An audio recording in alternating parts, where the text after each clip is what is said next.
straight out of the chute, went straight to 0 to 1,000 miles an hour. Hey, we're live. Well, we're not live, but we are living. We're living. All of us are living. Ray is in studio. Oh my goodness. Special guest, Raymond Garcia, decides to show up in studio today. Professor IMAX himself. Professor IMAX is in the hizzy. What's up, Ray? Well, nothing. Just getting back from a trip. It's going to be a long show once again, ladies and gentlemen. It's going to be fun. Yeah. And Byron is on the road, but he's going to call in from Oklahoma, probably from his motorcycle. Is he not in Kansas anymore? No, he's not, and hopefully clothed. We'll just keep it that way. Based on our last show. Hey, this is Service the Things That Serve You, episode 22. Happy to have everybody here. We have all decided as a group, I guess we really didn't decide, we just started doing it, to highlight small businesses in the area. As someone that runs a small business, works with small businesses, doing all the things with small businesses. I don't know one small business that is doing well right now with this current climate and economy and everything else. So I thought, hey, what a fun I know one. What's that? I know one. Oh, which one? It's called Henry's AC, and it's based in my neighborhood. Oh, Henry's AC. Well, yes, because it's hot as because it's hot. Just say it. I discovered yesterday that my upstairs wasn't cooling, which meant my downstairs was struggling to cool as well because of all those big high ceilings. And Yep. I called him, and he was there within an hour or two. But he said we're doing well, got a lot of business going. Good. They usually have a lot of business when it's hot, because that's one thing people will continue to spend money on. Well, it cost me probably I think it was $350 yesterday. What did he do? He clean your unit and all that No, stuff? basically, my upstairs unit leaks refrigerant very slowly. So over a course of a couple of years, it gets to a point where it doesn't function anymore, and that was yesterday. I can tell you what causes that, actually. It's called leakage. It's called holes. No, it's called old. It's called leakage. No, that we'll get with you after the show. Actually, Well, it's an old refrigerant. It's R410 or 410R Yeah. or something, and it's has to be pressurized more than some. Typically, what causes that is when your coil upstairs and on your outside condensing unit is incredibly dirty. It freezes up because the unit can't breathe. And it will, because we just went through this with Shannon next door at Rustic Mile. He said, yeah, my unit leaks Freon. I got to spend $1,700 a year on it because it leaks Freon. He had a ton, 2 inches worth of crap that was blown off that unit, because what it is, the coils can't breathe. It's working harder. The Freon can't move as efficiently as it needs to, and then it becomes frozen. But wouldn't it just be more cost effective to just fix it? Well, no, because it may not actually be a leak. It may just be that your coil is incredibly dirty, and before, Well, my problem unless he isn't found that. a leak and died on it. I've got a leak. It's probably up in the attic.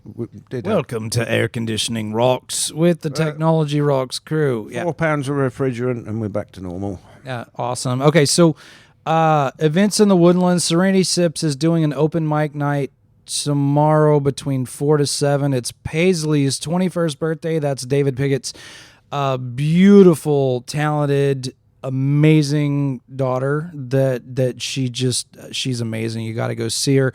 But wanted to highlight Serinity Sips because they're actually going to start doing this on the regular. But tomorrow, if you have nothing to do between 4 to 7, David Piggot and team Piggot School of Music will be out there, and he's showcasing a lot of his students that'll be out there that he's been teaching over the years, that he's trying to get them to cut their teeth playing live, which I think that's awesome. David, I want to talk. Well, I'll talk about Piggot music in a second, but going back to Serinity Sips, I did talk to Ryan and CJ both this morning. They're excited. They would love to do a live event with the Technology Rocks crew. We just need to be a little bit more preparation. So audience members and things, if you would like to come see us, yes, this is including you, the man in the boat. If you want to, we have no clue who he is, but he's off the coast of New York somewhere. Oh, he came back. Yeah, he came back. Yeah, no. So, if you guys want to see us live, ask some live questions, technology questions, home theater questions, I really want to highlight Serinity in their holistic approach to getting rid of inflammation and some of the technology they use. She's just, the whole place is just absolutely a lovely place to go to. You cannot get more small business in this small business. And that's what we're going to start doing. The first of every show is highlighting really fun small businesses that just need to get their name out there and need to get started. Serinity is a fairly young business. They just got started and they're getting traction. They're starting to go. I went there this morning. It was packed. They had the event center behind them packed. They had the conference room thing packed. So excited for them, and they're excited to do it. And as we do a live Technology Rock show, so more to be announced on that. All right, so back to Piggot Music. Okay, so David Piggot is an awesome human being. He is an incredible musician. His wife deserves an award for keeping up with him and and tolerating him at a lot of the things. He and I are cut very similar in the same cloth, but he became a dear friend of mine, and I love his approach. So he has a business called Piggot Music in Old Town Spring, and I love his approach and how he teaches kids. He connects with the kids. If it's not working out, then it's not one of those guys where you just bring the kid to lesson, drop them off and everything. He's one-on-one with the parents as well to try to help whatever that student's goal is. He tries to get them across that finish line. Again, he's doing this open mic thing with his students to bring awareness to getting them to play in a live venue, which to me, that's awesome, because that's a hard barrier to break through for most musicians, and he kind of coaches them. Being an amazing musician himself, who's gone on world tours and played with huge acts and things like that, he just decided, you know what, I want to be around my kid more. He's got a cool story.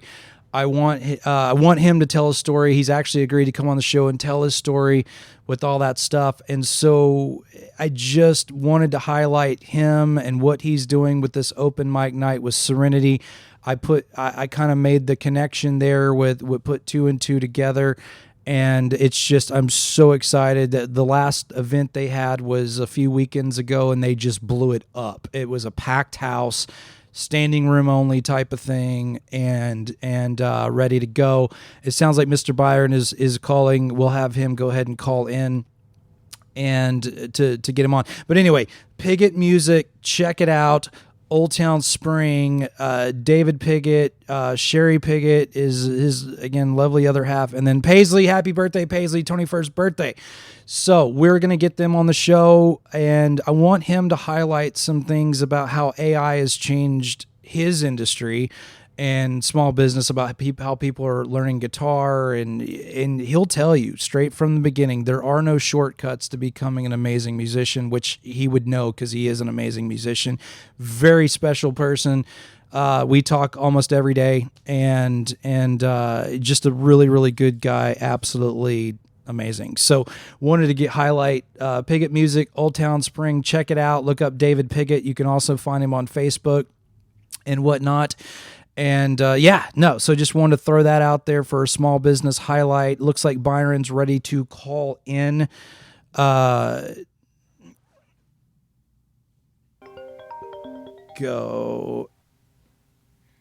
And here's Mr. Wallace.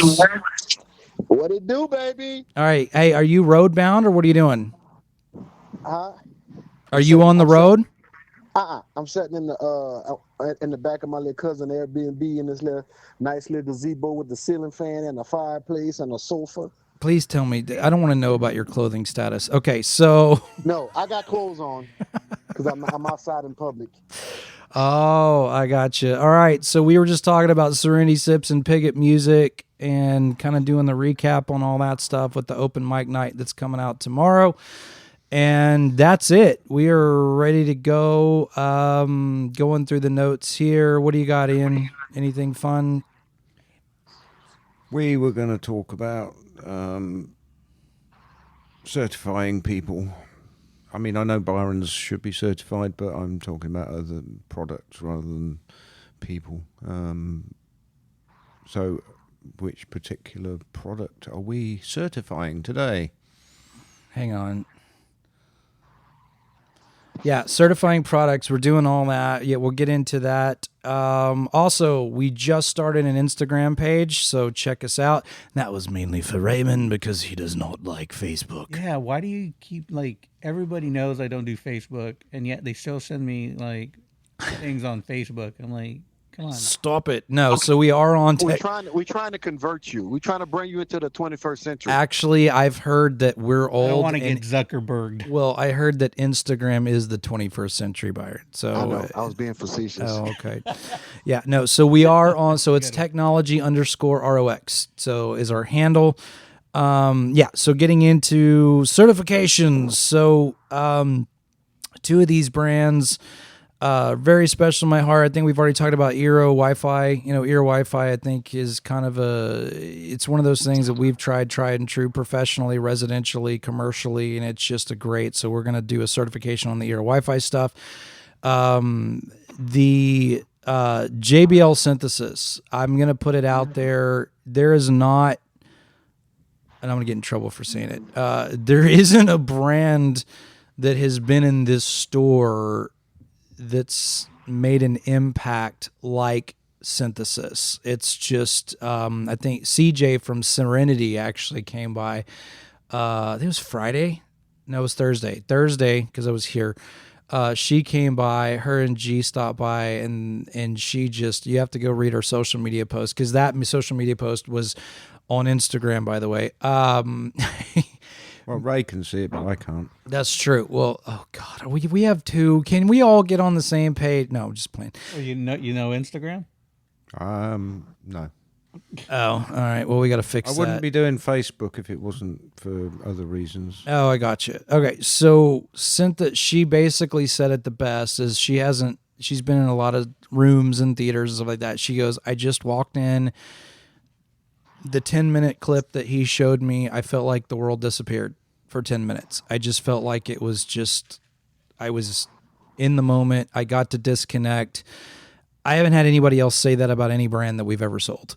You know, so to me, it's tried and true. It's factory tested. The people there are amazing. It's one of the few turnkey systems where they'll actually, someone from the factory will actually come out to your house to calibrate it.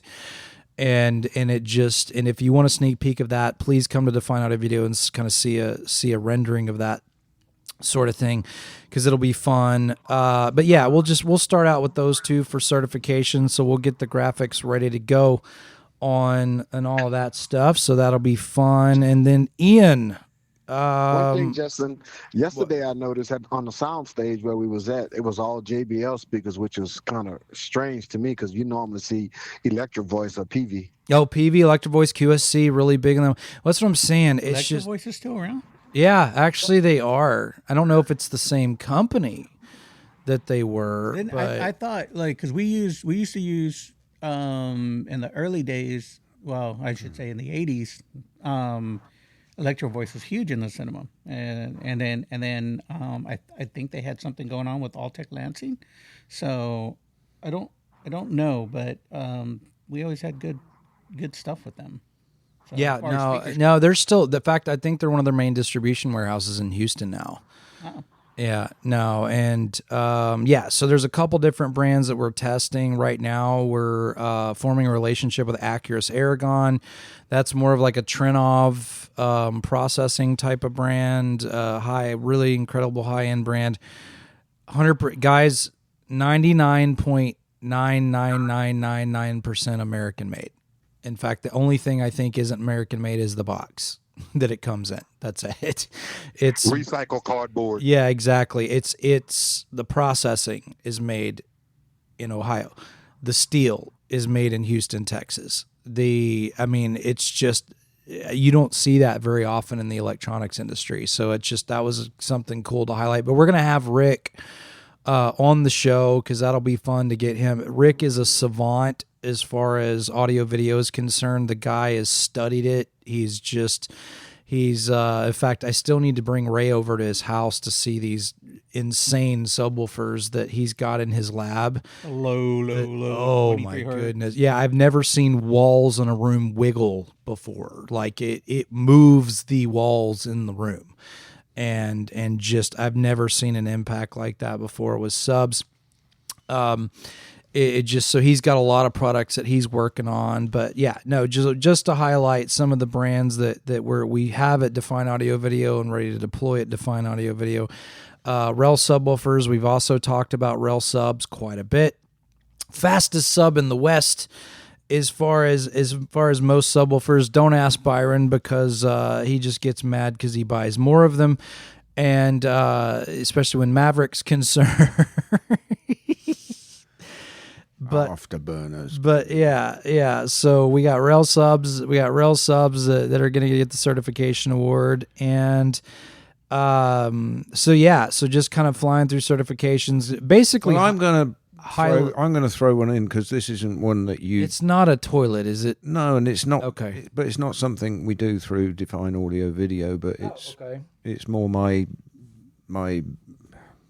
what, I don't know what you call it. My personal stuff. Personal interest. Spit it out, Junior. The smart home stuff, I've mentioned it before, but I want to put my stamp of approval on the Habitat. Okay, Elevate. Ian, what is a Habitat and why does Ray need one?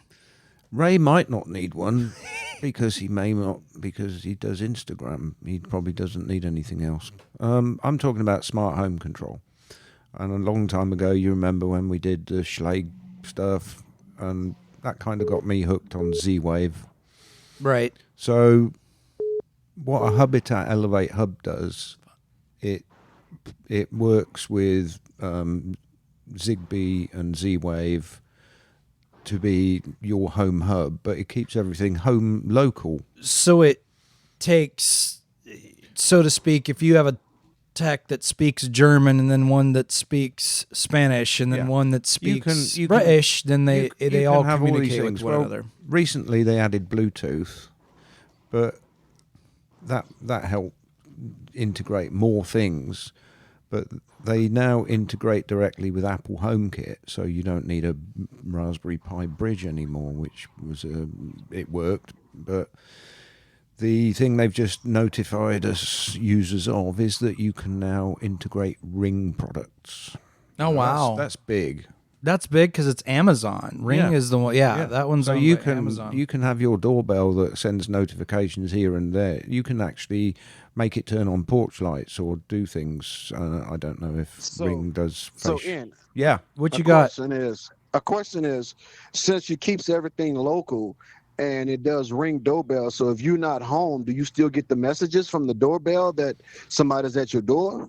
Yes, it's standalone. I mean, I don't have a Ring doorbell. I have a Reolink doorbell, and I have the same thing. It's not hooked up to... But is that working through Habitat, or is it working... it works on standalone as well, but when you get home, all these things work in one portal, or can you use all these things in one portal away from your home? Both. Oh, okay. Did that answer your question, Byron? I just was curious. I was just curious because it's local. Then, if you still get the notifications without being home, because that's the most benefit of the doorbell is to when somebody's at your door and you're not home. So that's the two. There's like two sides of it. So the doorbell thing is like, okay, somebody rings the doorbell, you can talk to them if you're in Oklahoma. Without actually being at the house and say, oh, I'm sorry, I'm not in, I can't answer the door right now. But the integration into smart home is to make it not for integration with you, but integration with other devices in your home, and that's standalone. As far as I understand, I haven't integrated Ring yet because I don't have Ring yet. You don't have Ring, okay. But so my doorbell, going back to that, yes, it works as a doorbell. I can talk to people remotely, but it also records to my home CCTV system separately. It does both things at the same time. So, Ian, run me through this for a minute. I'm just going to, and you've seen this, and I think you're going to know exactly what I'm talking about.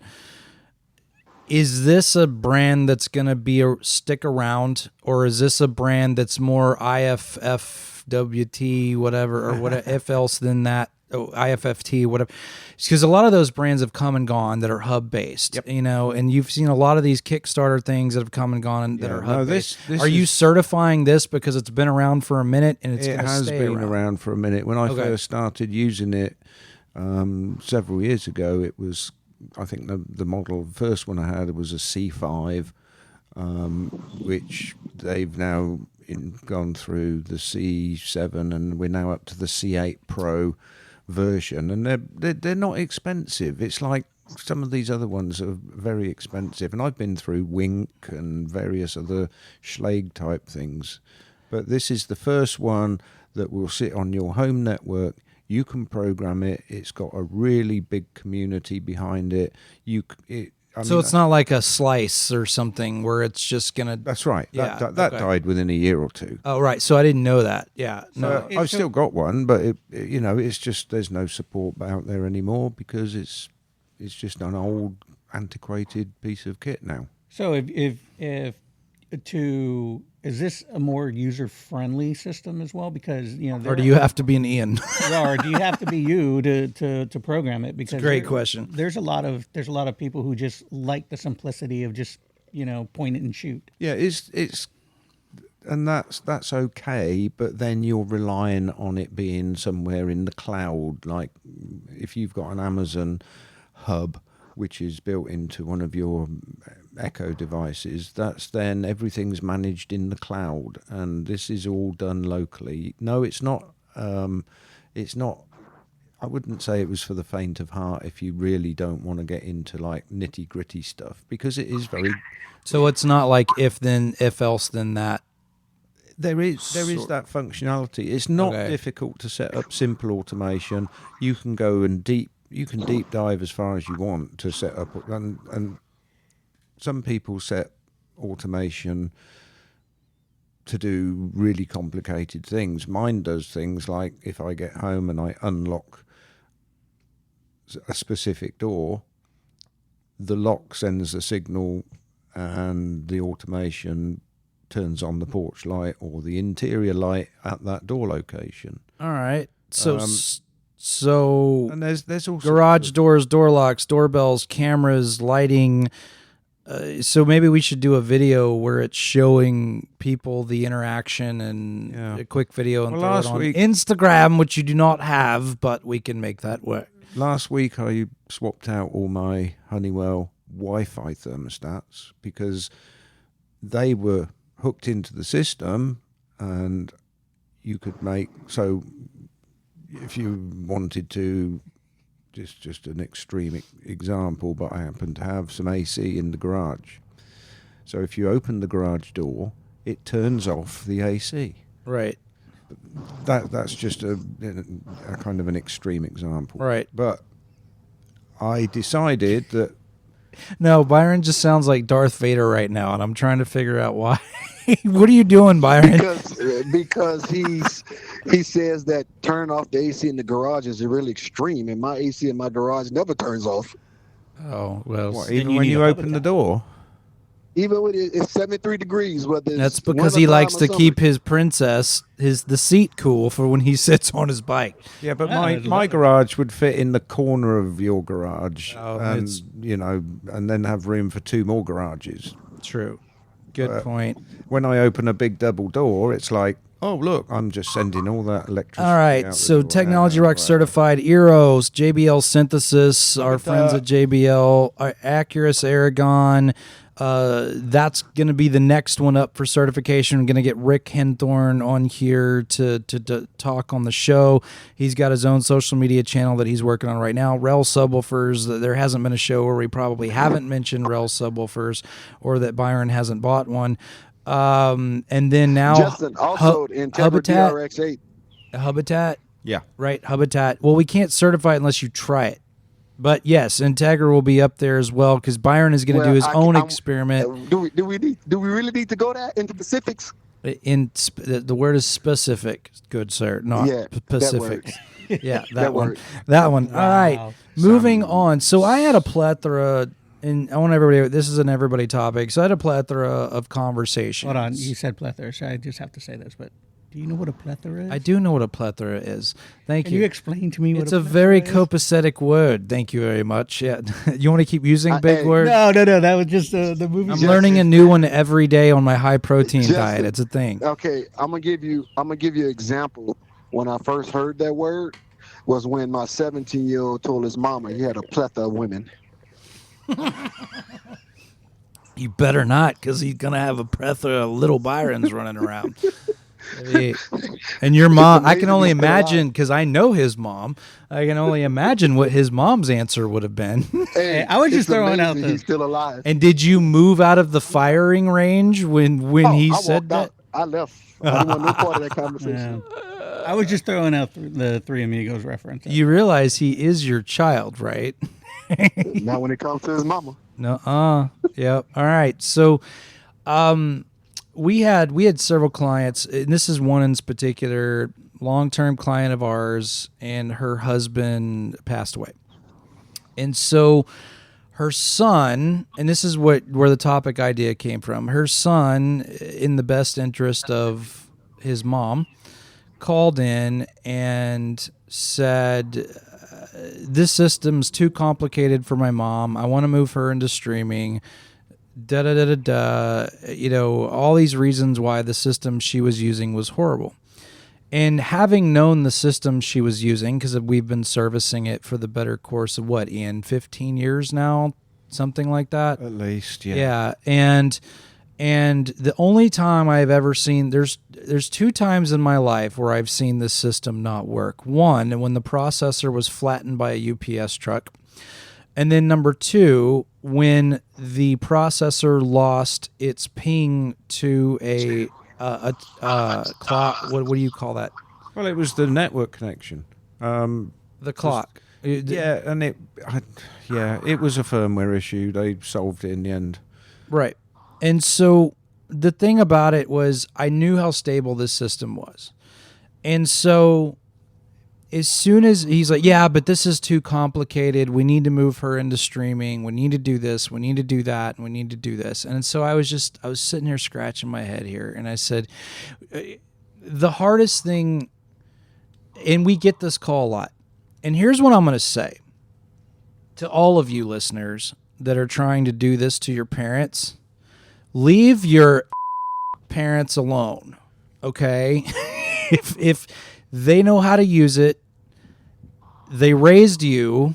They've been nice to you thus far. And just because it's easier for you does not mean it's easier for them. And the streaming... Yeah, you're confusing me. We're talking about streaming, but the actual... What you were talking about... is the same freaking thing. It's what I'm talking about. Yeah, it's... You were talking about the control system. No, I'm talking about streaming. I'm talking about if you have a streaming service like DirecTV or Xfinity or anything like that, you cannot flip channels. You cannot put channel numbers in the phone. Or in the phone. Jesus, my phone went off. Sorry. You cannot put channel numbers in the system. You need to put that on Do Not Disturb. You cannot. You can't do any of that. And if the person that's using it is used to going to Channel 2 or Fox or CNN or whatever the heck ABC, NBC, whatever they're watching, and they're used to using it a certain way, then stop changing it for them. So basically, it's like, the child or the adult child or whatever can't figure out how to use it. So exactly. Yeah. Yeah.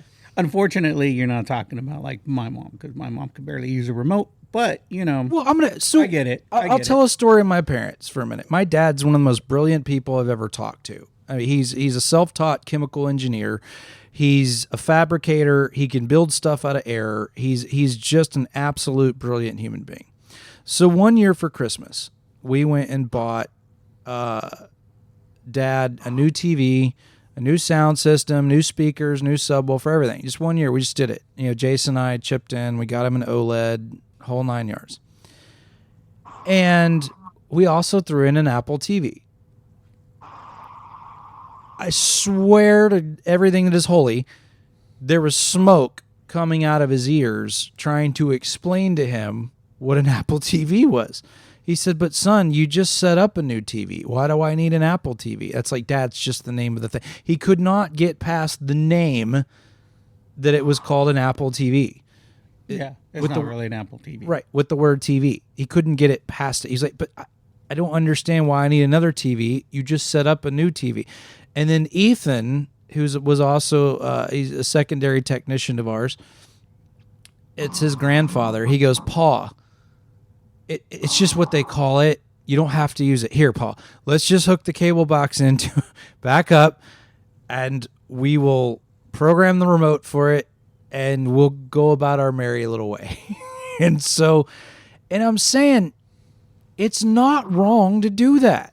So stop telling your parents that they're screwing up by not using stream. Oh, Dad, you're screwing up because you're not using Netflix. Dad, you're screwing up because you're not using DirecTV Stream. It's such a waste of time and money to not. But it's not a waste of money because we all discovered this, 8 shows ago, 10 shows ago. It's not cheaper.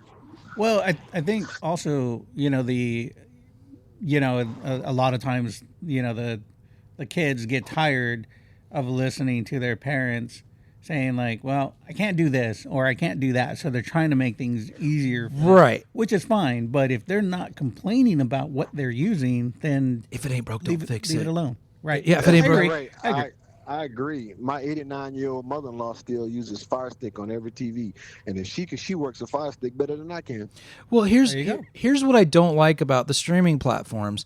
To Ian's point, which he just said this, and I'm actually before I rudely cut him off. It's the multifunctionality of the remote that's hard for most people to adopt.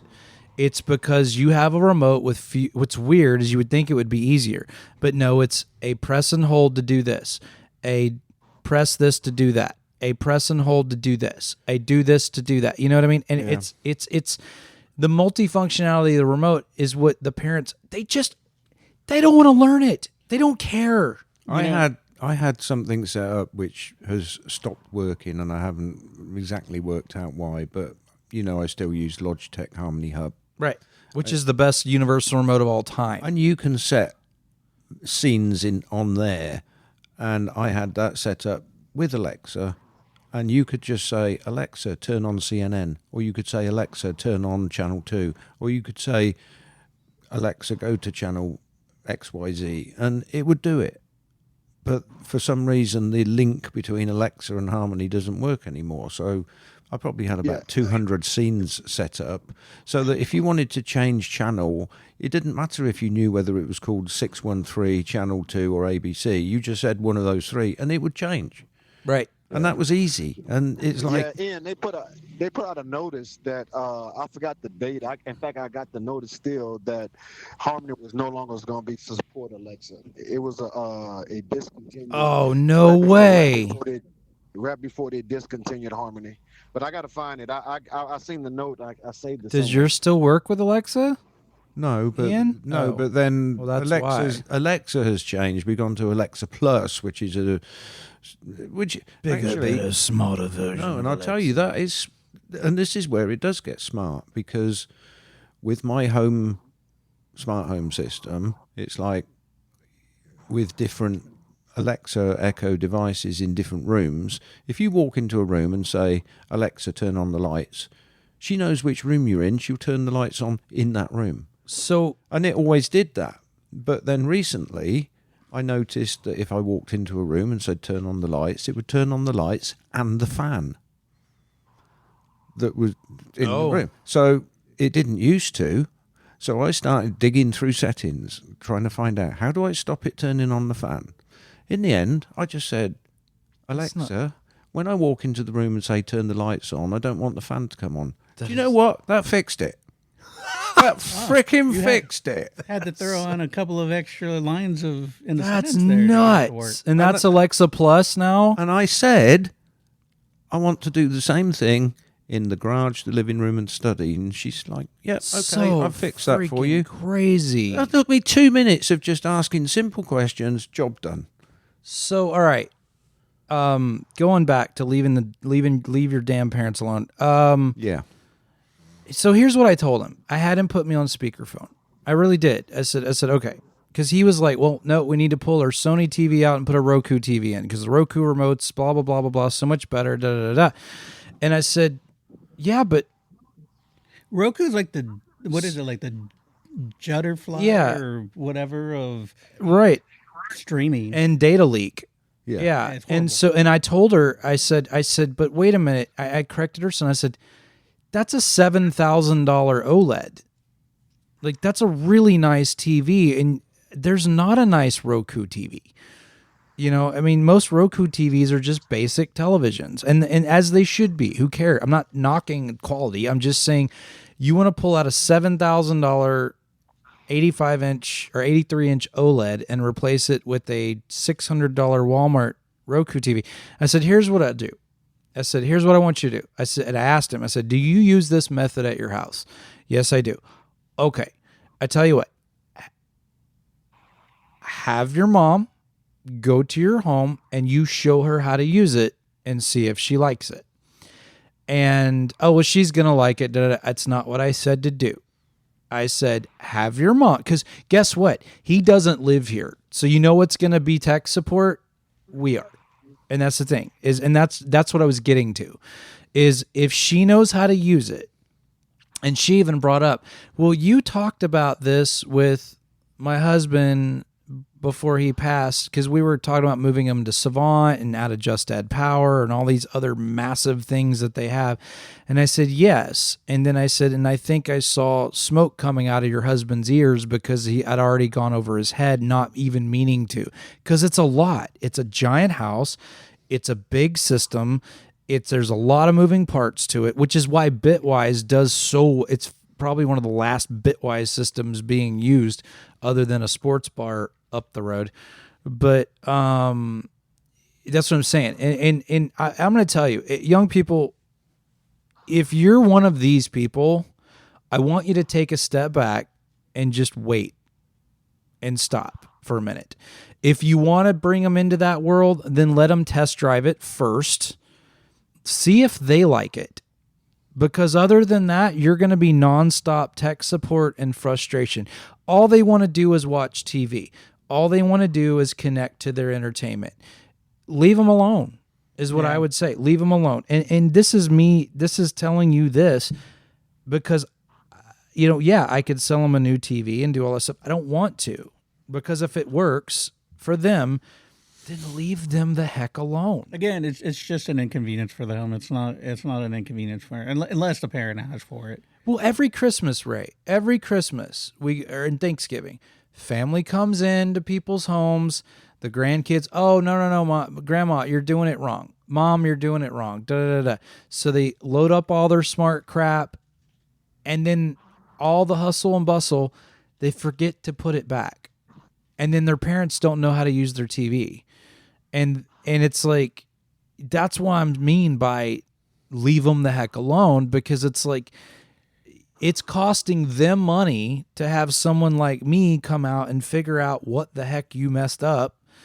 And yes, I'm saying it, but I'm not saying that in this last situation. I'm just saying be careful, because just because it's easier for you does not mean it's easy for them. Yeah. Hey, we were talking about the Apple TV, and I'm just going to throw this little tidbit in there. But do you know that when you're watching YouTube TV, and I think it's the center button, if you click it twice, it goes back to the previous channel? No. Yeah. Fubo does something weird like that, but it's a different button. No, I did not know that. I found that. The center button on what remote? On the Apple on the TV Apple remote. TV remote. There isn't No. a center button? Yes. It's a touch screen and a button.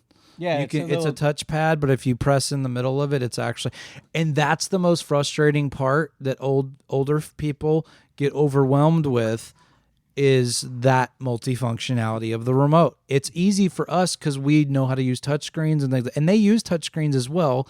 But now you've handed them a remote where they've got to remember this button does this, press and hold this button, it does this. Yeah, it was And like it's- you mean the remote like on this one here? No, it's the newer. This one will do it too, but it's the newer But that- generation. yeah, Yeah, the 'cause one that- with the one with It's the first silver one. Yeah, Yeah, That one's got a trackpad thing it does. on it. Yeah. So does the I new hate- one. I hate it.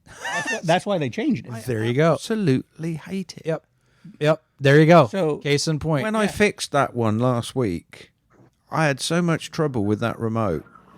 And it's like you put your thumb near it because you know That- you got to press it, but then it moves. That and the is- thing you press on isn't the thing you wanted to press That on. is the biggest complaint about the Apple TV remote, and they kind of fixed it because they have a multifunction trackpad or push button, but it's not.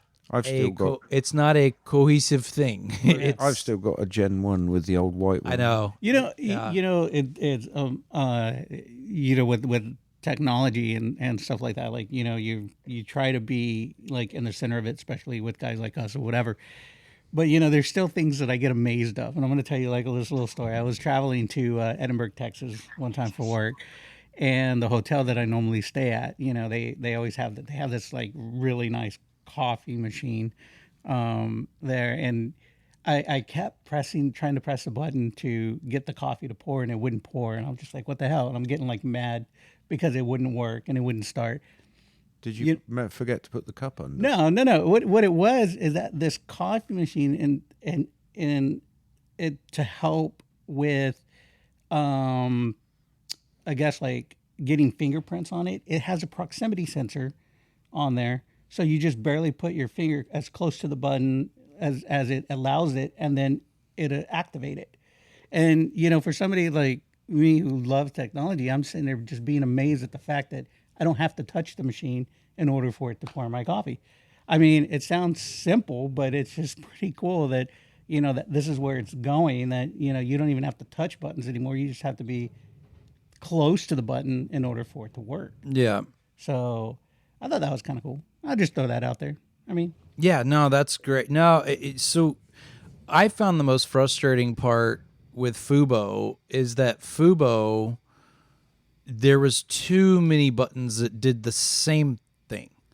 Like very much like an Android phone. Like the reason my biggest gripe with an Android phone is there was too many buttons that did the multifunctionality of it. Was like, I don't need 15 ways to get to the same darn place. That's the damn problem with smart stuff to begin with.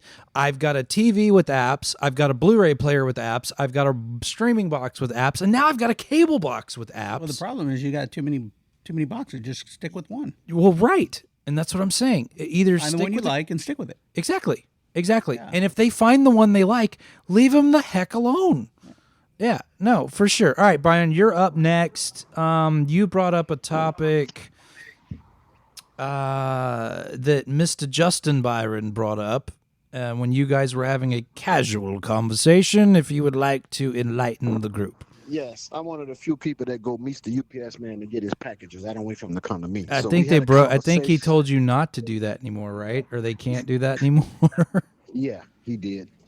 Oh, you got in trouble. Well, no, it's because No, of he that didn't get in trouble. abduction They thing. changed- They were afraid they Byron changed was the going to get policy. abducted, is what it was. Uh-huh.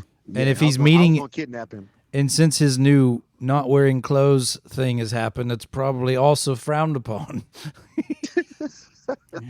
So what he was saying, what it was planned obstinance, as I'm pronouncing the word correctly. You know how I do with words. Yeah. But the whole thing about it is that manufacturers plan don't design equipment to last a long period of time. They last at a short period of time so they could sell more of it. Like case in examples, a light bulb, a LED light bulb.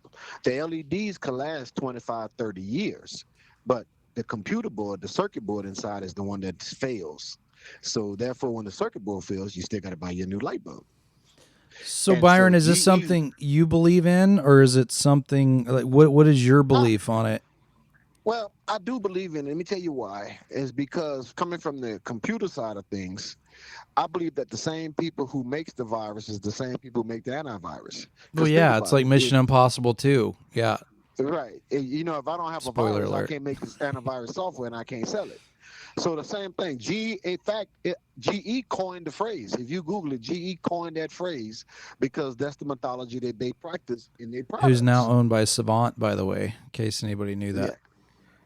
So I mean, but you can't really blame them from the manufacturer standpoint because if they make products to last lifetimes, then how long they gonna stay in business? So here, Well, I tell you what, I believe exactly what you're saying is true because oh wow, okay. you know, well, just for the simple fact that we went through and speaking of light bulbs, we bought a lot of the LED bulbs so we can control at home, and I'm finding that these bulbs suck and they don't last as long, and it's starting to piss me off. And so I'm not going to go back to going and buying the same bulb, and then I'm just going to go back and buying regular bulbs because, you know, I'd rather. Ray, buy they- the ones that say dimmable. If No, you take I- a regular LED bulb and you turn it on and off, turn it on off, it will not last as long. But what I found out through trial and error, if you buy the ones that say dimmable, you know, that you could dim, which costs more, they'll last a little bit longer. Now, Yeah, how no. much longer? I can't say. So Yeah, you went. I but- do. I do buy the dimmable ones, and so what it is that like they just don't seem to last as long as you would expect, and you know these LEDs to last. I mean, they tell you got a 10,000 hour lifespan, but it's not true. Well, it is true for the LED, but not for the actual, like you said, Byron, like Circuit the board. the circuit board itself. So I'm not going to go buy another. I'm not going to keep buying their product over and over if it keeps crashing the way that it's But crashing. the problem you're gonna come into is incandescent bulbs are being harder and harder to find now. No, they're almost impossible to find at the moment. They're all going to LED just because they've been outlawed. They started in that in Cal. This is why, guys. This is why laser projectors came out. It's not because they're better. Well, they are better, but it's the reason why they were released is because there was a constraint on high mercury output bulbs. And right after the whole incandescent mercury output Tungsten. bulb thing happened, yeah, thank you. So there's a giant constraint on that, and it's not because they're doing it out of the goodness of their heart. They're doing it because they were told to. The EPA cracked down on it because of the way people are recycling and are not recycling and just throwing them in the dumpster and all this other stuff. But because we've seen this with now lasers that have been out 5-6 years old now. They're not making it to 20,000 hours, not even close. Most of these are having heavy maintenance done at between 7,000 to 8,000 hours, sometimes even a little less if it's certain manufacturers like Epson. I've seen them go as quick as 5,000. I don't think it's the laser. though. Expensive. I don't think it's not so much the laser that's messing up; it's the optics that are within it. But that- let me ask you this, Ray: why do they not put filtration on those like they did the bulb projectors? They put air filters on them. They do. They do. I haven't seen a laser Sony, not on the new Sonys. They don't have lasers. They don't filters on them. Well, they have to because it's just going to get it. It's I know. gonna get, too hot. Clock. Right. Yeah. Right. Another thing back on your bulb thing is big companies like Sylvania, Slovenia. Yeah. they give you lifetime warranty on the LED bulbs. That I Like didn't the know. ones Is you that put your in your is that car? your certificate? Like- Is that your Is that your Like the ones you put in certification? your car? You like the ones you put in the hell out of your car? yeah? You pay $100 for them, but it's a lifetime lifetime warranty on them. So Byron, let's circle back on your topic here, because you jumped right into light bulbs, which are also important because you need them to see. So, do you feel this way about everything, or were you using light bulbs as an example, or?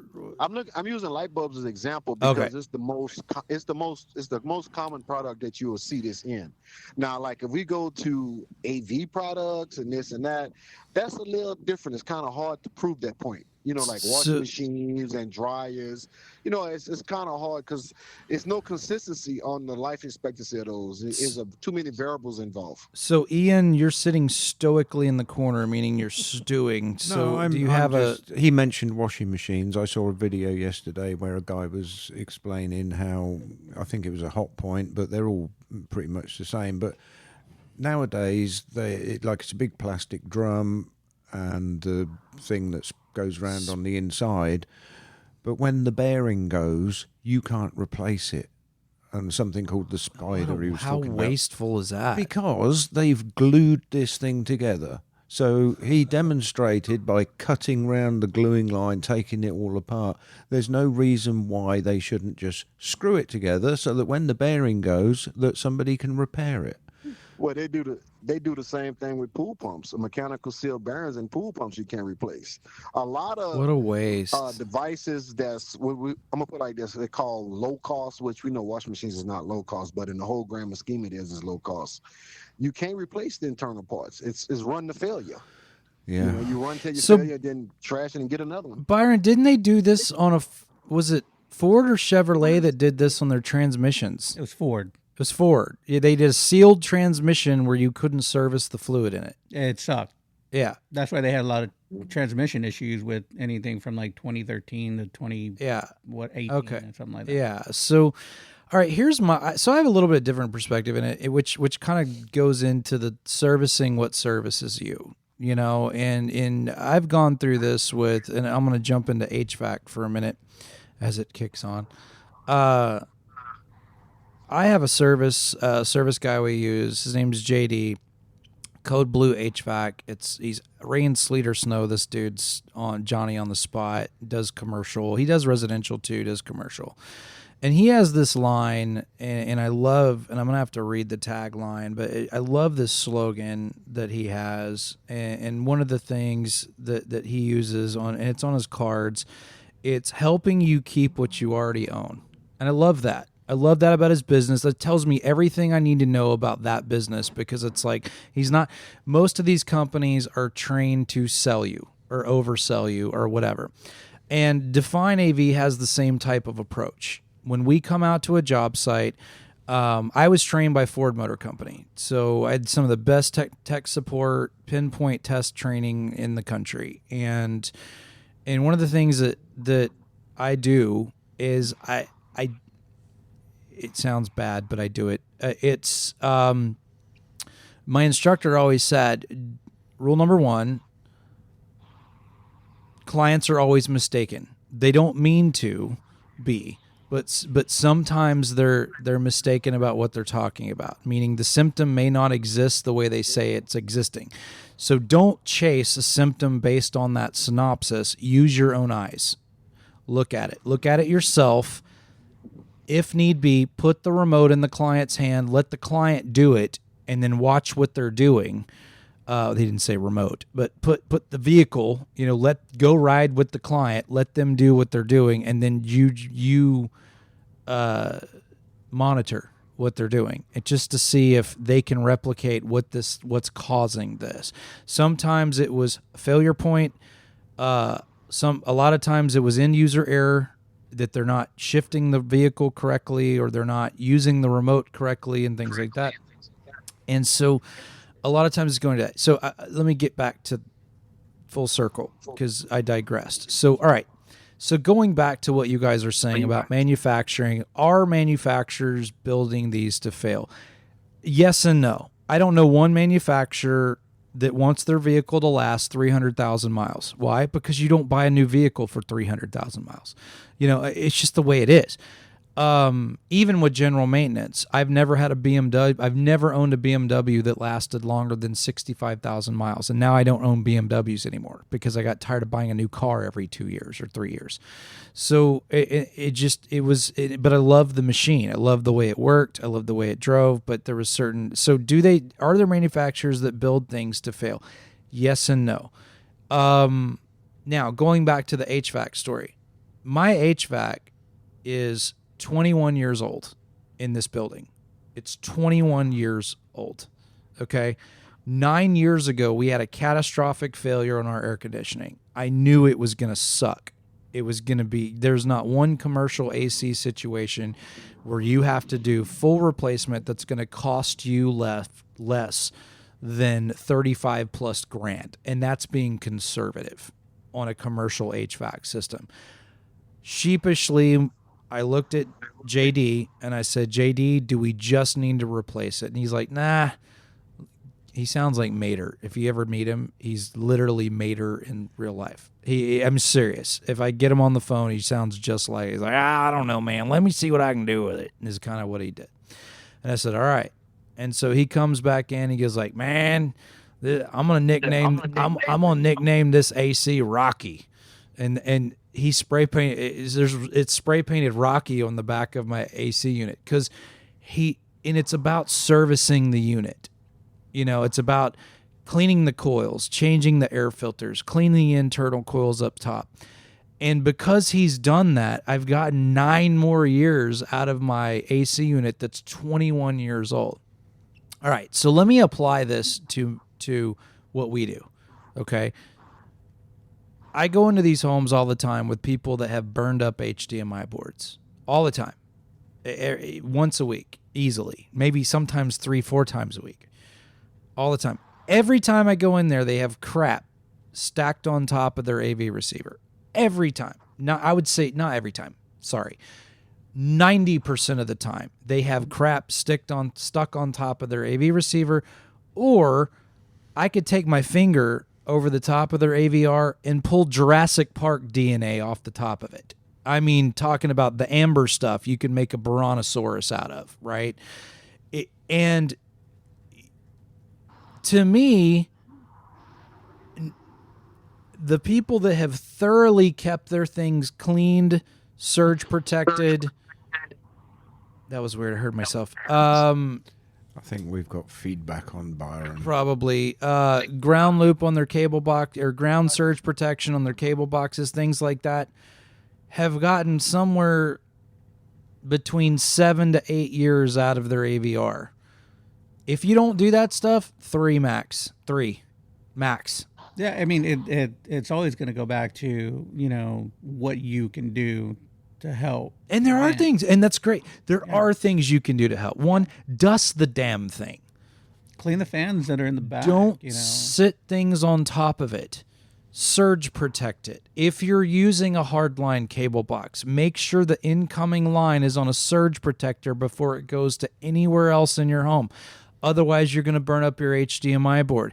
There are so many things. You make sure you have good air circulation going through Air circulation going through it. Very good. Yeah, no, exactly. You know, here's the thing. When you go hit your thermostat, you expect it to work, right? When you go sit in your car and start your vehicle, you expect the thing to start, correct? You expect the brake. You expect to... When you hit the brakes, you expect for the vehicle to stop, correct? Every time, all the time. What happens if you don't service your brakes? You ain't gonna stop. You know, Ray, when you go on a job site, do you go put on a new pair of clothes the next morning?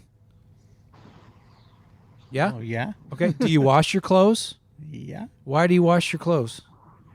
Get the stink off, man. Okay, exactly.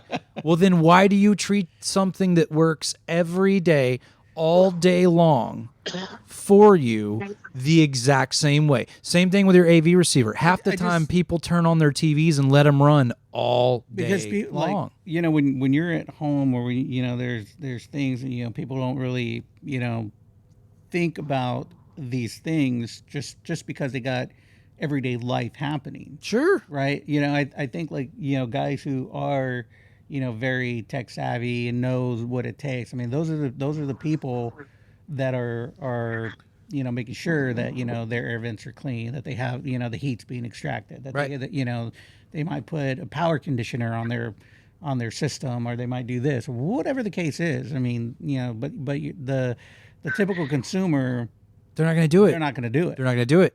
You know, and if you have a cat, most people don't believe electronics need service. No, they don't. They expect them to you expect the car to start every time you turn it on. You expect your audio to come out every time you turn your AVR on, right? The only time the expectation has a problem is when you expect me to pay you money, and I tell you can expect anything you want. That don't mean I'm gonna pay it. Well, true, that's true, but then don't yell at me because you broke it.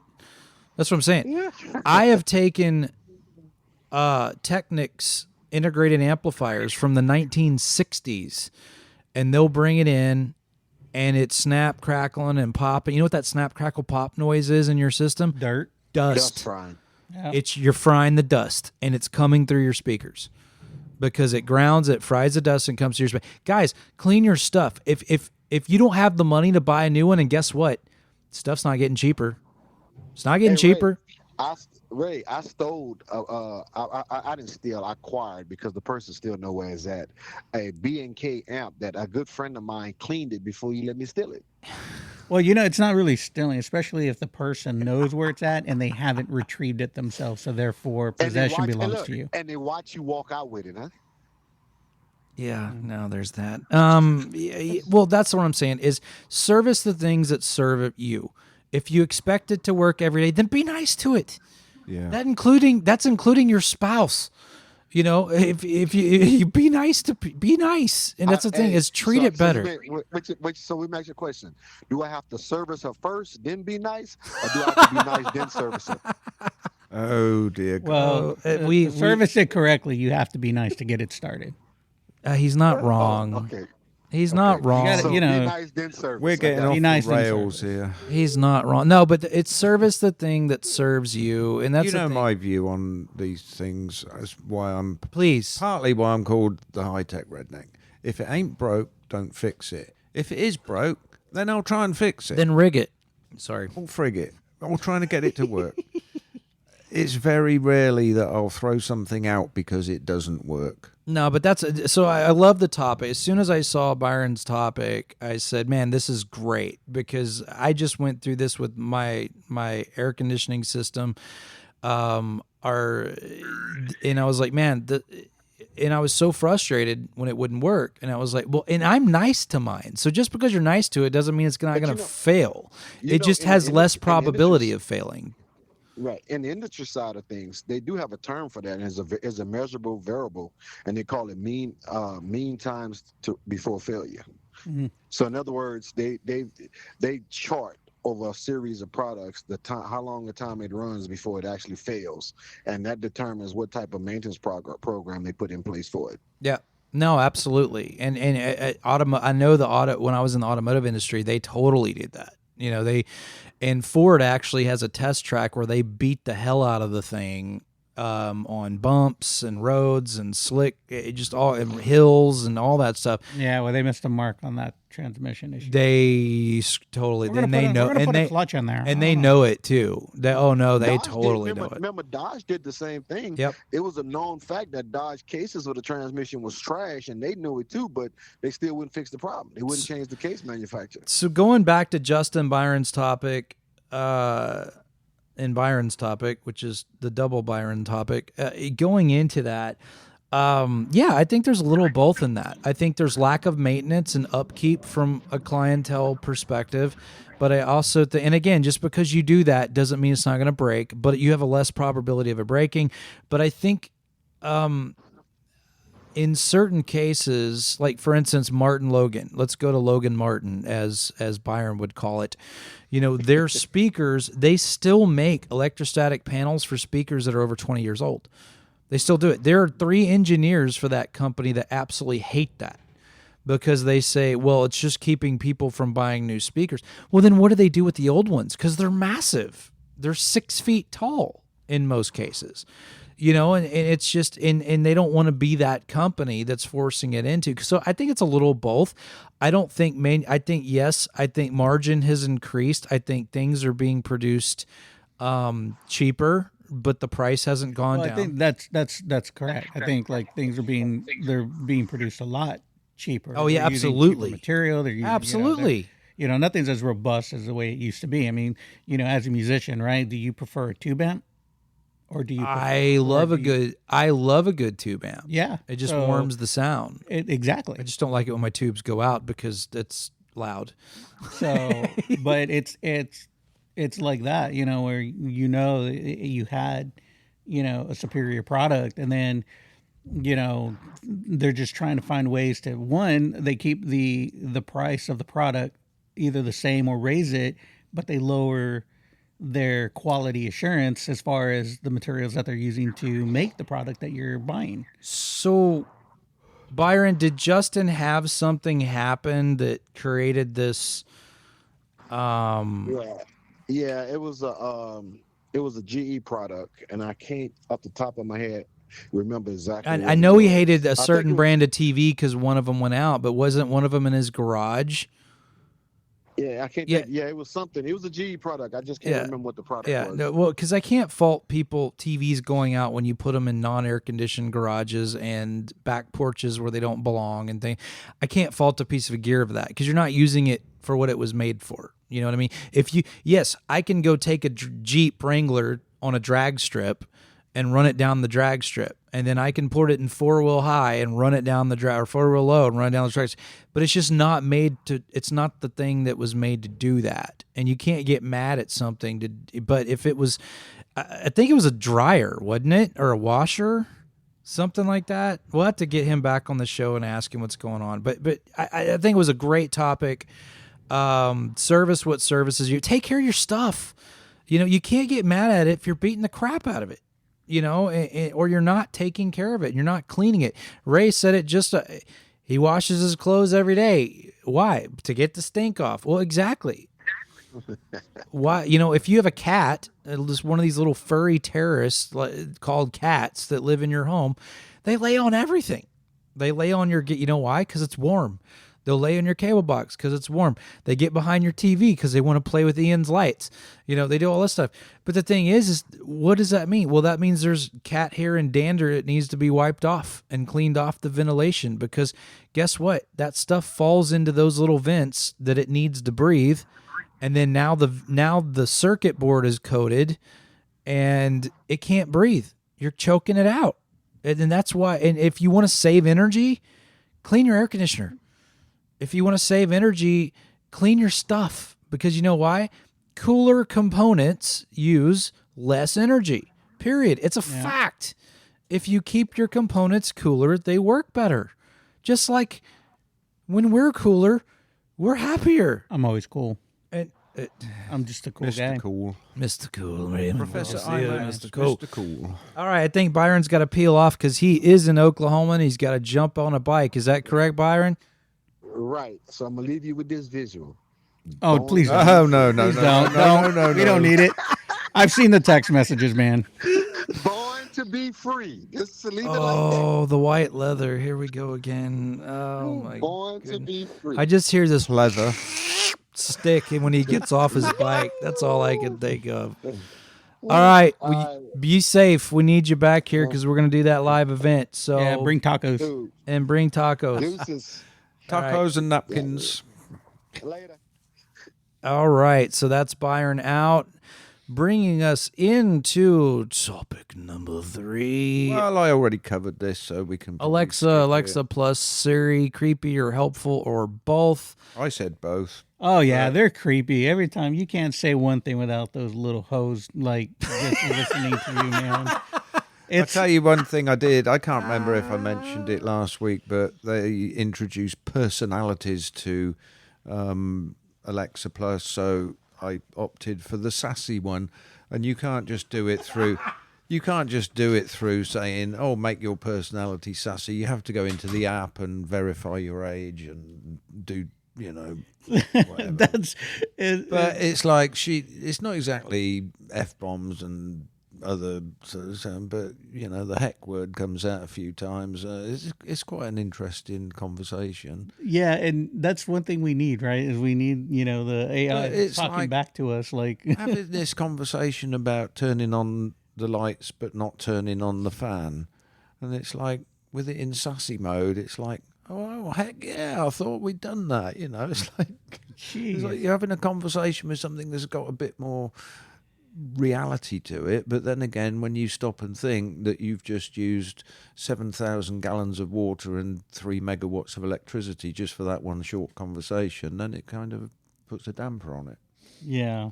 But You know, I just I don't use Alexa.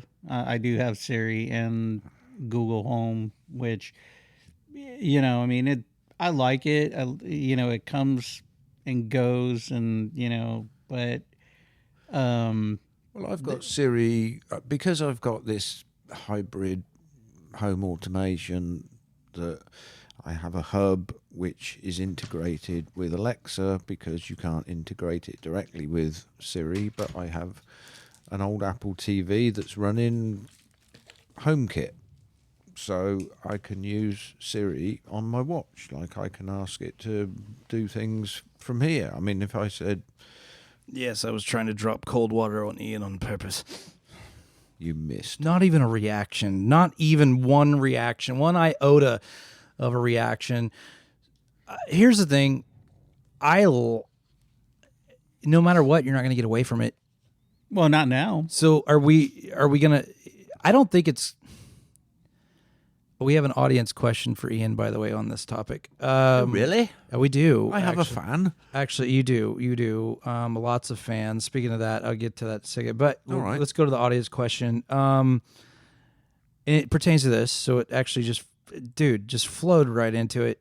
Ian, if you have Alexa Plus and Siri and all these things, why did the fact that your refrigerator being online, thinking it was listening to you, bother you? It's a valid question. Yes, because it wasn't part of one of those systems in the first place. It's LG. I don't want LG knowing all my business, as well as they probably do anyway. But everybody knows your business, because if you're on Alexa Plus or Siri, you're not hiding your business. That would be my rebuttal on the devil's advocate side of it, right? Yeah. I mean, I'd say just put it back on there, because it's not. I mean, But it didn't serve me any purpose. I haven't missed not having it on there. Oh. Does that make sense? it does. It does. No. That was my question. It was falling into that, because I was just like, things like this are fluid.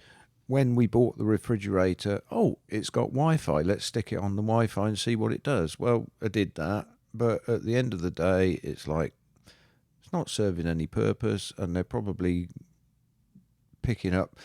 Who knows? It could be getting its tentacles into the rest of my network. And, Yeah, I mean, it probably just wants to let you know that you're out of mayonnaise. out of what? mayonnaise. Oh, yeah. Oh, mayonnaise. He's British. He I doesn't. thought he do said mayonnaise. minis. He doesn't like biscuits and gravy either. No. The first What? time I met him, he said, why do Americans want to put gravy on everything? Because I mean, it's freaking I glorious. That's why. I like it dry. But it's like, I mean, I understand. Everybody has their thing. Like, I don't like it a understand the bit beans moist. and toast thing. So,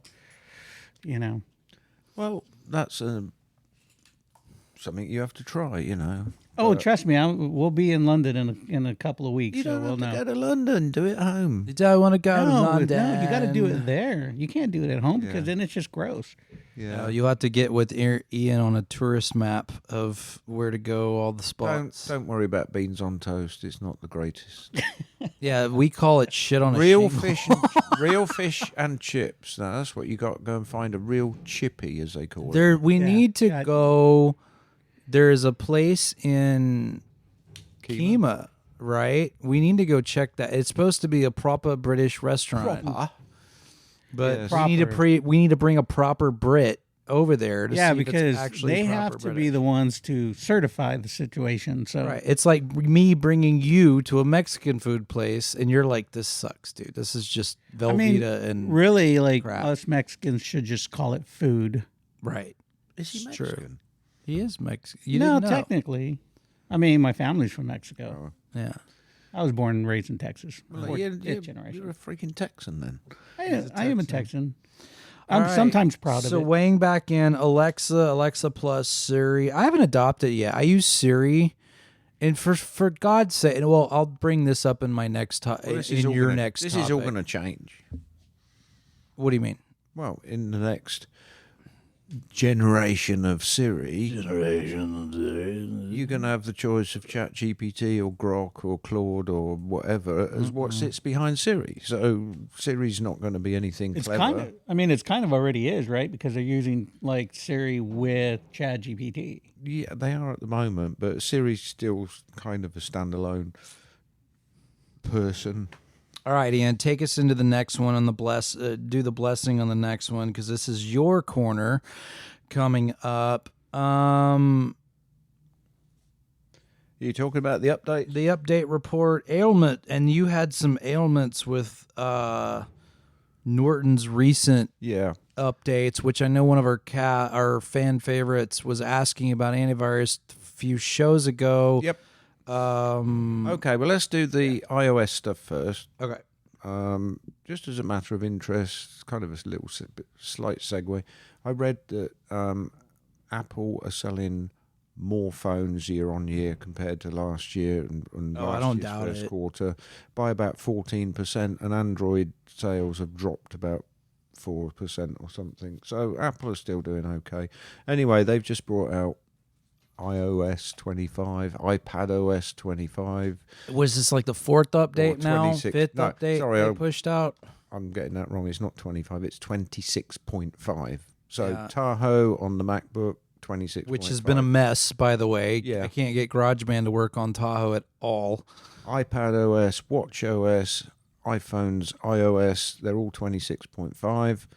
But if you've got an older iPad or phone, if you still happen to be using it, there was a version release for version 16 and one for 15, which are security updates. They addressed 50 security vulnerabilities, and it's very recommended to get up to date. That's because- very I reassuring. don't know if the audience can hear Godzilla on the other side of the wall at the moment, but why are we hearing this now? Oh, we're on Saturday, not Sunday. Saturday That's night. why. Yeah, we're not on Sundays because we're usually not there on Saturday. I don't think you can. hear Okay, it. so Anyway, iOS, all right, iOS updates. do Yeah. your updates. Can you help me? My Do your updates? phone Yes. does, and I don't know if anybody else's phone does this. If as soon as I get in my flipping car, It says you're driving. my music starts playing, Oh, no, don't get that. and I don't know how to shut that off. Have you got CarPlay? No, it's a Bluetooth. Well, I do if I hardwire my phone in, but if it's on Bluetooth, I'm talking every time. Every time I start the car, the phone jumps over, it starts playing, and it's not even music I listen to. It's random songs. But is it connecting to the car Bluetooth, Yes. or is it connecting to the CarPlay? No, car Bluetooth, because otherwise I would see the screen on. No, it's just car Bluetooth. Well, this can unpair it from the car, but keep it paired for. But even if I do CarPlay. it hardlined in through CarPlay, it does it. It doesn't matter. It doesn't matter which form. It just starts playing random music through Apple Music. Do you keep your music app open? That's a good question. So if you keep your music app open, the moment that it connects, it's going to play the last whatever. And if you leave it like on the store, then it's just going to automatically So play. first it was doing random podcasts because I would listen to the start of our podcast just to check quality or see if there's anything messed up or whatever. And then now it's playing any random podcast. And then this morning it was like Lady Gaga. I've never listened to Lady Gaga in my entire life. They It's just have this so freaking thing. bizarre. So just Well, close out your here's the app. thing. Like he just said, do you have the app Possibly. open? Now, against popular opinion, I usually close all the apps on my phone and my iPad all the I time. agree with you. Because Oh my goodness, Raymond has agreed with something. Someone That's- yes, people there it say, is. people say. Apple Music is open. So if you close that app now and don't open it again and see if it plays music when you get in the car. I'm totally going to report on this because this thing has First of all, it scares the living shite out of me because God knows what volume it's on, depending on what I've done with my phone. And then it all of a sudden just start playing at full blast, going down the road, and it's like AC/DC at full blast. And I'm like, okay, I'm not mad about that. Well, I'm not ACDC. I'm talking about ADHD, where I can't Well, I have that too. I can't have apps open on the phone. Some people That's they OCD. never close an app. Well, it's OCD. ADHD is keeping all the apps on your phone. Yeah, it's Yeah, the apps are on there. They're just not open. they're Or they they're could all be slowly open. running in the background anyways, which is Yeah. going to be eating up battery. So yeah, Well, I'm and like that's- you. I close my apps out. So, and that's another go fast trick, actually, which is not about this topic at all, but it's a go fast trick. If you're trying to do a speed test on your device, close your apps down because it's using the resources on your device, which can affect the speed tests, by large amounts.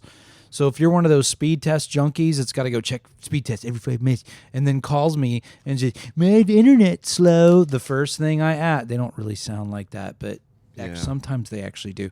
What I don't like, I tell people, close everything down in your browser. Close your browser, do a force quit if it's Apple and everything. If it's Windows, do Control-Alt-Delete, and then shut all the things down before doing a speed test, because it will affect your results. It will. Not accurate anyway. So No, not even close. In most cases. One thing I do not like, 26.5, Apple Maps is starting with the ads, down the ads route. What? Yeah, so you're going to open Apple Maps and it's going to say, for starters, to see a proctologist? Let's go. Going to be suggested for you in your Maps app. So it's sure they're going to have to turn that off. So it's going to be. I want to see that shit. It's going And to then pop up. Very soon, there's actually going to be ads popping up. So if you're driving along down the road, it'll pop up like Popeyes geofenced. yeah. And it's like, why? Why do they have to stuff ads down our throats? It's like what? every That's what. single minute. It's like walking down like a bizarre street and people are putting chickens and products in your face. And Well, this it's like going and to this- Mexico and you're walking down the street and every corner somebody jumps out and says, "Do you want a prescription?" Well, yeah, because they're cheap and they're good. Yeah, but it's like you're just like, no, I just want to walk down the street and look at the pretty buildings, but I don't want, Or the mall. You can't go to the mall without somebody putting and the lotion on your kiosk, man. crap. It's like, oh, geez. Like one how many dude- times you got to tell them no? Like one dude, I'm on the phone, I'm doing this, and somebody goes and squirts something on my hand, and I'm like, dude, what the? Are you sure where did it come from? I don't know. Byron wasn't around, so let's just leave that one alone. And moving on and surging. But Right. You know the going with the updates. And I talked to I talked to one of the Apple people over at the store. Bar. But no, not Genius Bar. They're far from that. But They didn't set the Genius bar very high. not really. But one of the things that I hate that they started doing, and I mentioned this, and I'm just like, I have the habit of wanting like notifications when things come in on my watch and on my phone. But if you're wearing your watch, it's not going to go on your phone. And I'm like, this is stupid. Like, why? Like, sometimes I'm not, I'd like to get the notification because sometimes it doesn't come through on your watch. Right. Or sometimes it doesn't come through on your phone, but it needs to come through on both. And I think with the current update, which is 24... 26.5. Well, 20... Yeah, but not the current update, but the one before... Oh. I thought that it was gonna. Yeah, I thought it was gonna fix that, and it didn't. And so they're just like, well, they don't want you to be notified, like everything going off. I'm like, that's the point, man. Like, What are notifications for if you don't get notified? yeah, it's like, come on, man, get with the program. Tim Apple. All right. So Okay, so following on from that, you mentioned the Norton. yeah, It you was were talking about Norton. another debacle. I mean, I've been using Norton since Peter Norton invented Norton antivirus, which is like when I think the very first virus that came out was called Stoned or something. And it was like, in those days, it was just antivirus. Or you smoke something. Yeah. And then they came out with Norton Utilities. Absolutely great suite of products. But more recently, it's been more about, not about antivirus, but about internet security, because viruses are probably actually not that prevalent anymore. It's more about ransomware and all sorts of other things. So the Norton product evolved into Norton Internet Security, and I just went along, and that's what I've been using all these years. And then they teamed up with LifeLock, so my Norton Internet Security package that I'd got actually had some level of LifeLock built in. But that package was for 20 devices, which I don't need anymore. But it doesn't run out until the middle of next month, which is about the 18th of June. So we're still over a month away. They actually billed me a week ago for that renewal at some ridiculous amount of money, like almost $200. And it's like, but you didn't tell me you were going to bill me. The other thing, it's been popping up on the computer saying your credit card details have expired. And I'm thinking, okay, so my credit card details have expired. So when it does come up for renewal, it's not going to renew. Did you know they can renew even if your credit card details have expired? No. Yeah. Yes. I've that's seen that at one point. thing. So this thing went through, even though I hadn't updated, because it was the same card number. Terms and conditions, ladies and gentlemen. Terms and And conditions. I hadn't turned off the renew automatically thing, but they did it over a month before it was due, and they didn't tell me they were going to do it. They didn't even send me an email to say they were going to do it. So immediately get on the phone and argued my case, and I said, I don't want your product anymore. I've only got one computer that I'm using it on. I don't need a 20 product thing. And I said, I didn't like the fact that you've billed me for this extortionate amount of money without telling me you're going to bill me for it. And how much was it? Almost $200. Jeez. So they gladly refunded it. But by the middle of next month, I'm going to remove it from all my devices. It's whatever. I'm just going to find. And I thought, okay, I can find something. There's other products. So I thought, well, people talk about AVG as being an antivirus, right? yeah. I was like, well, we can go and look at that. Windows has got Windows Defender built in anyway, I'm an Apple user. Yeah. which means you can get viruses and ransomware and all sorts of things. But I think that's where the cloud, when you use cloud as a service like Azure or Amazon cloud is that they handle a lot of that stuff for you, right? right, but what I was going to say is that I since found out that AVG, Avast, and several other things actually all come under the same parent company now that Norton / LifeLock is now part of, which is called Gen, Gen. Have you ever heard of Gen? No. Well, look it up. It's a big parent company. It's Oh, wait. Is it kind of the capital Gen. I don't. It's end's kind of almost, it's very... no. It's just a word. Gen. Oh, But no. they own Norton. They own LifeLock. They own Avast. They own AVG. they own. That's why they're connected. They then. own some bank company, Lions something, I can't remember. I did send you a picture that showed all the companies, but it's like, I don't... Oh, the other one that they own is Sea Cleaner, which is something I've used for years. Right. It's like... But These are everything that I think Jeannie was asking about on her computer, is which one's the good one to go to. well, I thought I knew what the safe. good ones... I have advocated for Norton for a long time. Right. But I'm just not going to anymore because I just don't like the way the system works. That they... Right. That it? Yes, that's the one. Okay. Yeah. So I have a question. This is something I've noticed, and the end user or the listeners may have run into this as well. And there's a trap I kind of fell into as well with trials, 7-day free trials, things like that.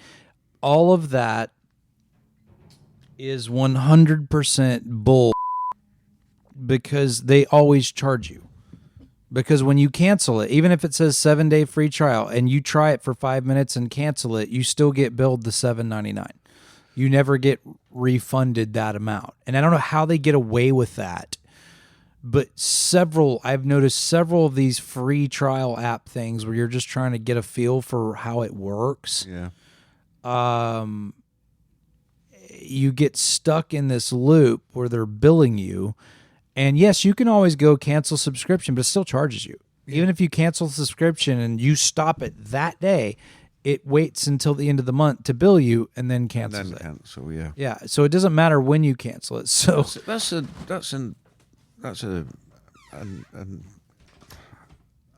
thing that I don't like about Apple. well, it's everything. It's not just them. But I'm just the example I'm going to is I think I know exactly what you're going to say. when Go you ahead. buy a new phone or a new iPad, Oh, no. it says, "Oh, you qualify for 3 months free Oh, okay. And I think there are four. Apple TV Plus and Apple Music. There are four things: Apple Music, games, fitness, like a game, games, arcade. Crap you don't use. Right. Okay, so I feel that once I say no, I don't want it. No, I don't want it. To all those four things, that should be the end of the thing. Yep. But no, every time I go into system settings, it will pop up and say you've got all these features that you can try for 3 months for free. It doesn't only do it on my account, it does it on a family account. Yep.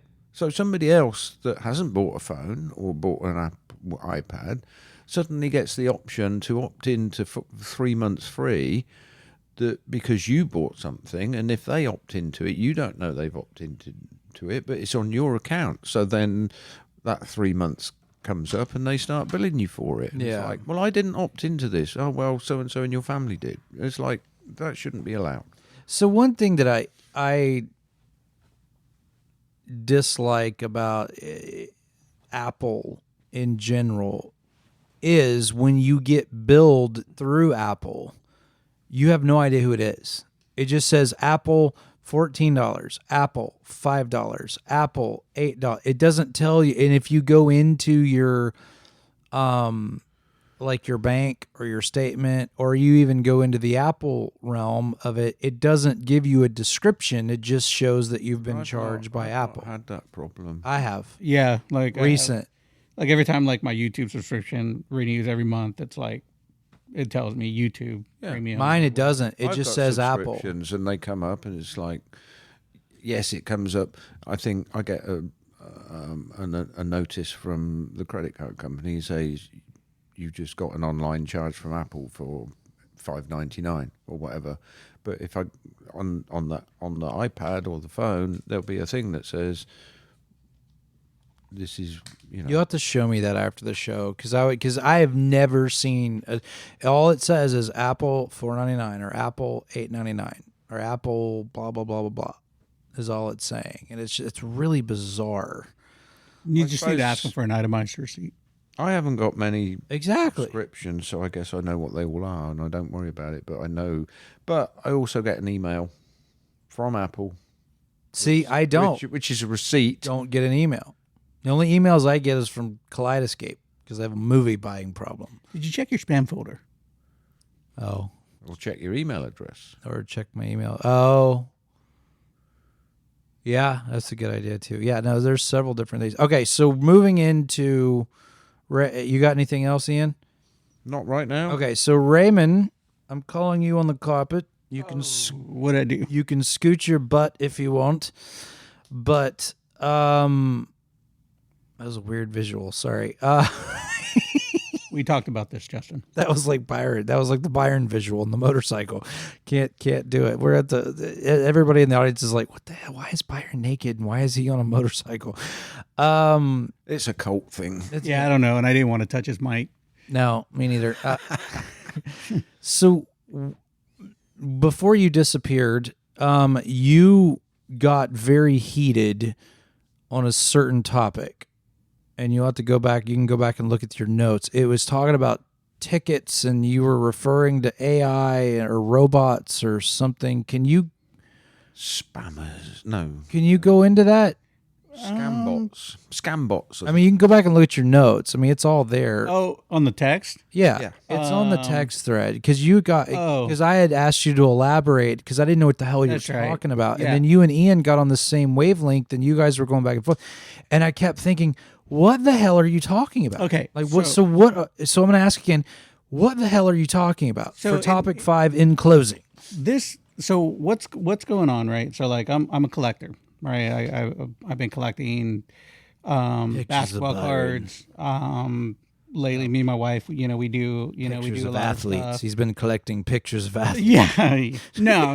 Like I started collecting, from Star Wars to basketball. And is it a But collecting to sell? It is collecting no. to So flip? what it is? So what's happening? So you have, everybody knows about what's going on with. Well, if you're not in the loop, but everybody who is in the loop knows what's going on with like the current Pokemon situation. I know this sounds kind of funny. I see people go. There's like YouTube videos of people going and showing up at stores and buying. Yeah. everything So off the shelf. so Yeah. where the technology happens, right, is that you have, Walmart will put out, saying, hey, like what they call Walmart Wednesday, whatever, and they have, drops or online. Target does it. Like Tony used to do that. He everybody used does to it. chase So- Hot Wheels everywhere. Or Yeah, something. I mean, dude, believe it or not, even Hot Wheels, because if you're like Yeah, Hot Tony Wheels, would talk all day long about. yeah, they call it the treasure hunts, right? Yes. For Hot Wheels, right? Yes. But so even as a collector, and I think Ian, you saw my eBay store, so just kind of what I do comics and cards and TCG cards and stuff like that. So, I'm not a I do resell stuff, but it's more in a sense of a lot of it is for my own personal collection. I don't go out and I don't go buy stuff and then just put it on my eBay store to sell it at whatever the market value is. Right. But what it is that, for people who do collect, they try to go in and they try to buy this stuff. And what I mean by bots is, you have these people who are creating these bots that do it for them, and they work so fast that your average collector or your cannot go in and purchase the stuff, because what they're doing is that they're It's like a macro. no, In a way? it's kind of like it's just no. I don't think it's a macro at all. But I think what it is. It's just a program that says, okay, I'm monitoring Walmart, I'm monitoring Target, I'm But monitoring. how is this. it monitoring their database? Isn't that an internal thing? It is not an internal thing. So what they do is that they're looking for little bits of information on what the website is doing, whether they shut down for like a split second because they're trying to put stuff in on the back end, or whatever it is what they're So it's looking for anomalies. it's looking for anomalies, and then once That's another big word, by the way. yeah, Do you know what that means? I do. Okay. I do. Means But it's got more than 7 letters. It's true. yeah, it's true. So what it does now is that these scalpers are coming in and they're purchasing these bots, and what it does is that it says, okay, well, like if you go to Target, you go, okay, you got 10 items of this, you can only, the limit is 10, where bam, like these bots are collecting these 10 items already, and they're purchasing, and whether they're doing them overnight, like you don't even have to be on your computer to get this done. Like it's doing it automatically. So what's happening, and why the One Piece explosion, the Pokemon explosion, like is that these scalpers are coming in and they're buying up all the product, and then they're selling it at a higher market value, right? So just kind of give you an Create idea. your own supply. Well, yeah. So create they're the buying. demand. They're buying. Create the demand. They are creating demand. So they're buying at MSRP at, like, let's just say like a Pokemon ETB, which is an electronic, which is a Elite Trainer box, and they're buying it for $49.99, and then they're going and they're selling it at card shows. Yeah, I'm calling you fucking card show guys out, but sorry. They're buying and they're going to these card shows. I told you should have put the this is going to be explicit on there. This is an R-rated. But it's they take them I to think these that was card the shows. first time the F-bomb diggity has been announced. Ladies and gentlemen, we'd like to They're selling them calendar. for whatever the market value is like $150, $200, $300, whatever the case is, and your local your average collector, the kids that are wanting to collect these things, can't get product, and so they're forced into buying these products at way higher than what they need to be at, and so Or fake. this is where the technology is coming in, is because of these bots, and they're not cheap. Like these scalpers are paying $500 to almost $1,000 a month to have the service. So now you could go onto YouTube. You can. So look what is the break down that cost for the audience? What is a box of that stuff cost? And wow, I'm edited today. That's weird. And then what are they marking it up to? So, another example, right? And I have another question after that one. Okay, Go ahead. so you can go and you can buy something at Target. If you get lucky to to find it at $14. $14. Right now, a particular product. It's a they call it a first partner illustration box. It's $14 that you could get at Target if you can find it. Right. Right now, you can probably find it on eBay or TCG Play or whatever for $65. So and like just what's in the box is what makes is where the fair market value is. And I get it.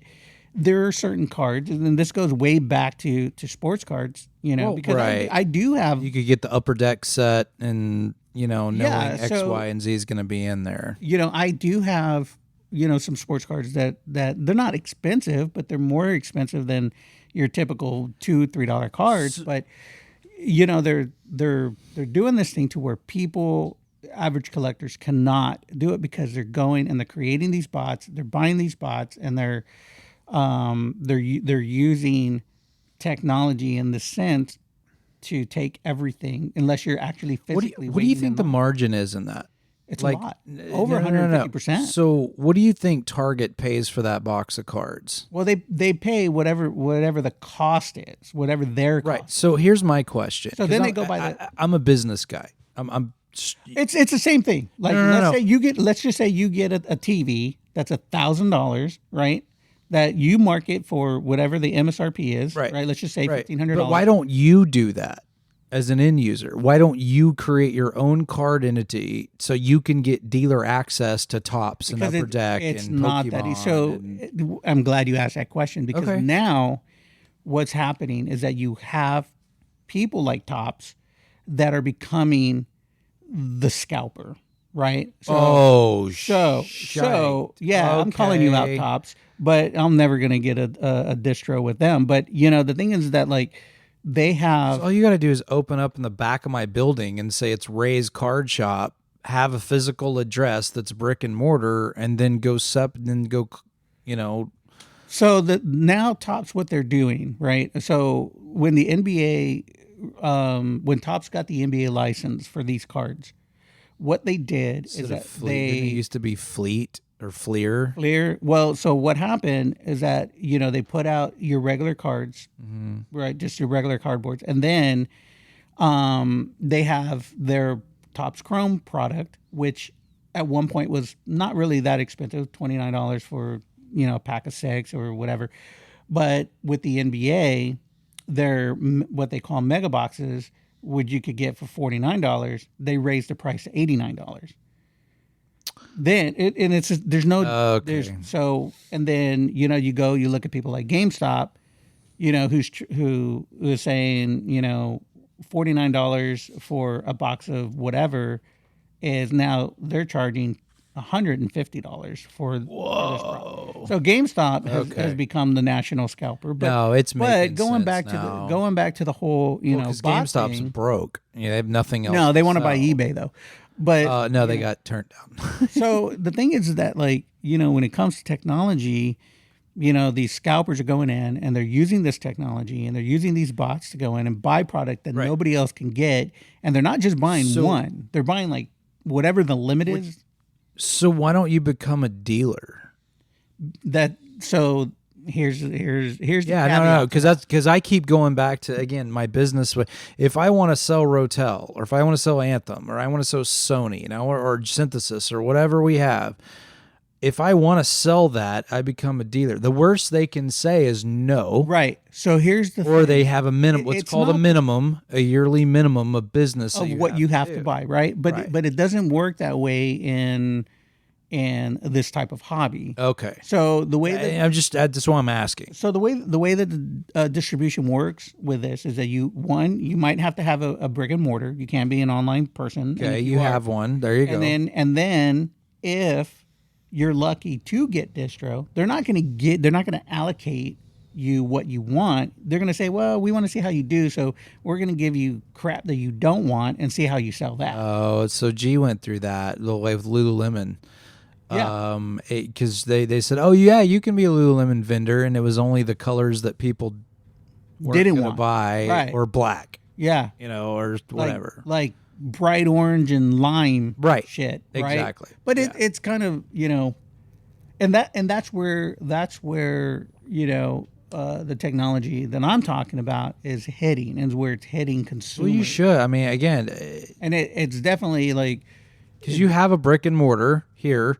It's like all you got to do is say, yeah, no, it's a hobby shop, AV, blah, blah, blah, blah, whatever, and just do what you're going to do. But I just mean- didn't know how easy it was to get into. That's what, 'cause- it's not an easy hobby to get into. I Okay. mean, I've been doing it for a while. I've been doing it for a long time, actually. yeah.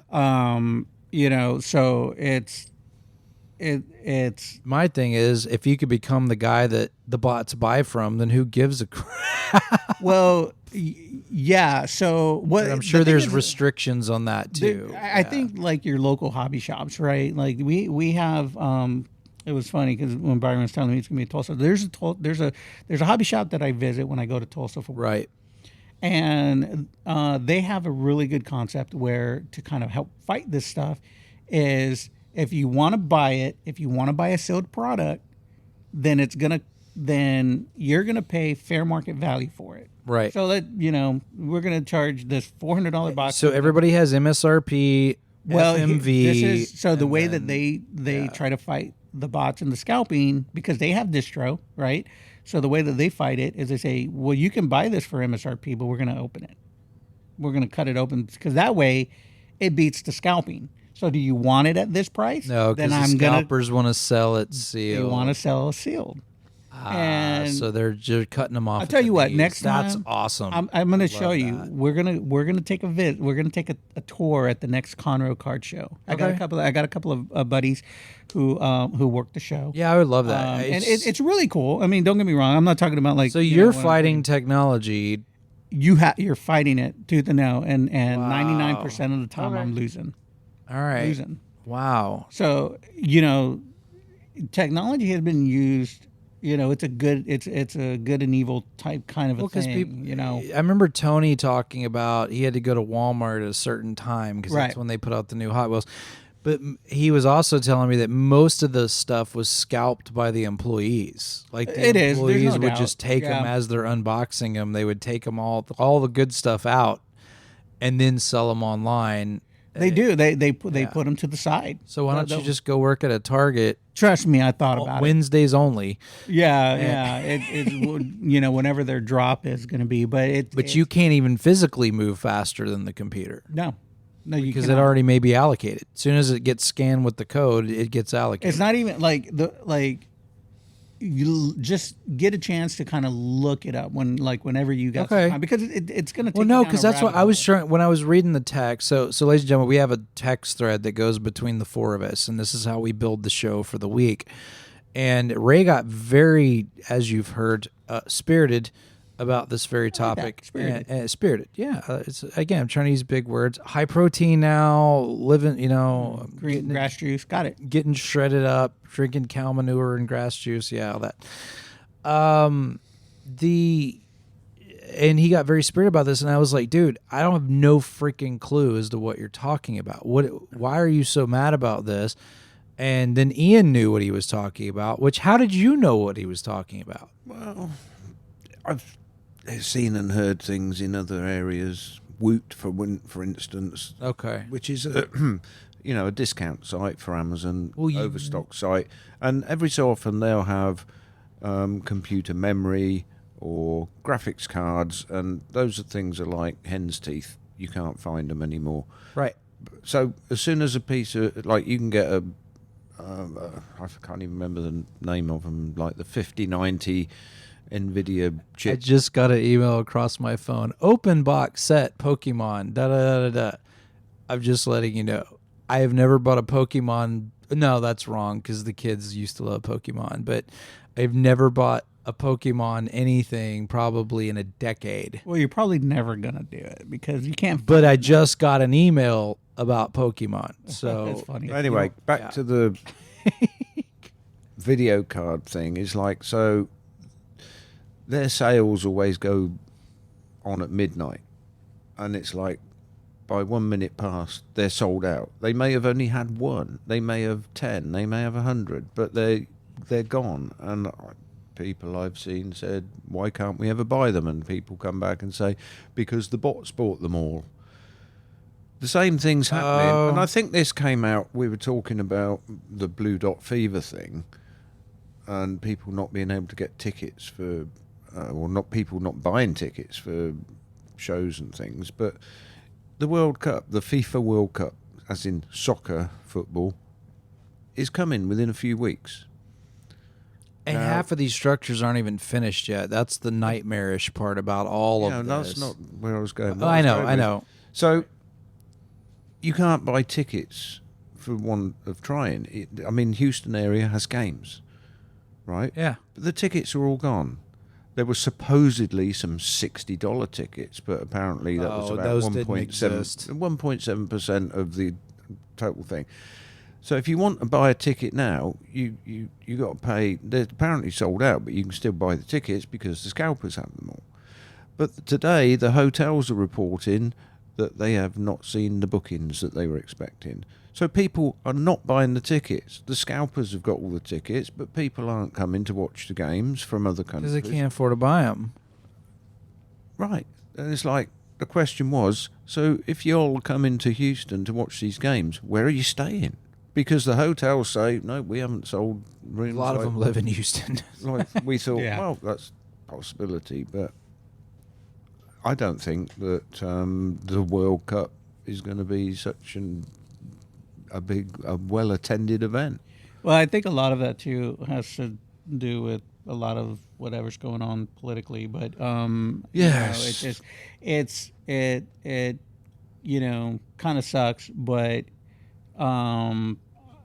your average person like myself, and again, going back to the bots buying up all the tickets, I'm not going to be able to go because I can't afford a $500 ticket for one game. No. It's just not going to happen. Jason was telling me that he was in Vegas 3 weeks ago at a tech show for the company that he works for, and He wasn't at CinemaCon, was he? no, it was telecommunications stuff. But there was a lot of there was a lot of that overflow into both arenas, and I think he worked his way into that because he was taking pictures of these giant LED boards and all this really crazy tech that they were working on now. And there was a guy, he was trying to put me in touch with a guy that I have a cartoon that I've been writing in my brain for a long time. But Tony was working on the illustration part, but there's a guy that does this with AI now. And if you have a script and you kind of have an idea of what the character looks like, his is like leaps and bounds better than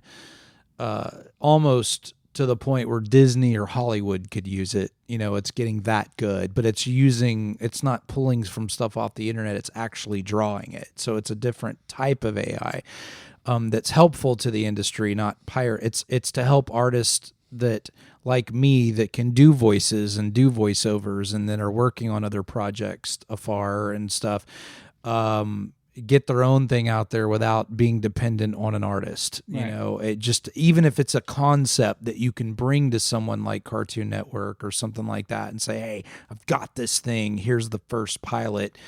You're 1,000 steps ahead of somebody that, you and I were discussing this on a project I'm working on, that's been in the making for years now. I had no clue as what goes into that. So anyway, he was talking about, we'll talk about that in the next episode as we wrap, but he was talking about the Sphere thing that's out there, and then he saw an advertisement for the Metallica show that was going on because they're selling tickets right now for it. And he said, dude, even the nosebleed stuff was like $800 to $900 a ticket. Yeah. Even if you can't even remotely see the band, like at the top row of this giant thing he goes, and they're sold out. Everything's sold out. And which is weird because it's, to Ian's point, is it actually sold out or is the paper sold? You know, Well, I mean, yeah. and the artist doesn't care because they get paid no matter what. Yeah. So and then that's the thing is that, like, going back to the whole bot thing, it's not just in the TCG player community. It's everywhere. Between concerts and buying stuff, like Ian was talking about. Because they're looking for the stuff and they're looking for a way to make money on a lot of things, right? I know it sounds kind of contradictory because like on my store, I do sell my cards for, for whatever the value is, right? But I'm not taking advantage in a sense because, it's like, if this is what a card is worth, right? Then this is what the card is worth. Right. And it's only going to be worth what somebody's going to pay for it. It's only going to be worth to what somebody's paying for it. One thing I don't like, but I like, I'm easy when it comes to, cost. And then I look at, the person that's buying a card or whatever, if they're from another collector and they ask me to come down in price, no, I'm not going to come down in price because you're a collector store and you're just going to turn around and sell that for more than what you bought it from me from.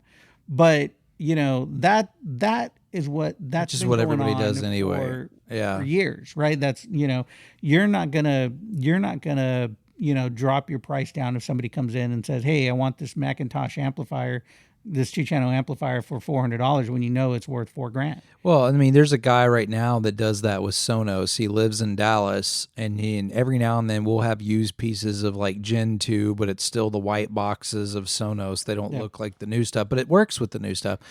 And we'll get I had a stack as tall as Ian, of this stuff in the back room, and I got tired of tripping over it. And I finally was just like, for love of God, let's just sell this stuff. There was this dude in Dallas was like, I'll buy the whole stack for $20 a piece. And I was like, no, I bet you would. It's Gen 2. It'll work with the new Sonos stuff. And so I started researching the guy who was doing it, and he's flipping those things in Dallas for $100 a piece. Right. Is what he's doing. And it's so same concept. And so then I marked mine up to $100 a piece, and then people started buying them at $100. Made $800 off of just a stack of old stuff. So I do want to emphasize there are those card shops, those local card shops. We got one here that I like to go to. Local businesses, we love it. What do you got? No, I'm just saying, like, these guys, a lot of them, they a lot like you run this shop. It's a passion of yours. You enjoy what you do. These guys, these guys do too. And unfortunately, it's hard, man. They may have to keep up with the market. I don't blame them. Yeah, these resellers. I'm not blaming these guys that for the local shops that I go to, or even some of these card shop guys. Right. But I mean, card show guys, but there was a shop I went into. More people selling toys right now than buying, and that's a problem because wasn't before. That's a major problem. There was a shop I went to in Little Rock, Arkansas, where I was at last week, and which I just got home from. And what I found at this particular shop, I was pretty happy with it, and it made me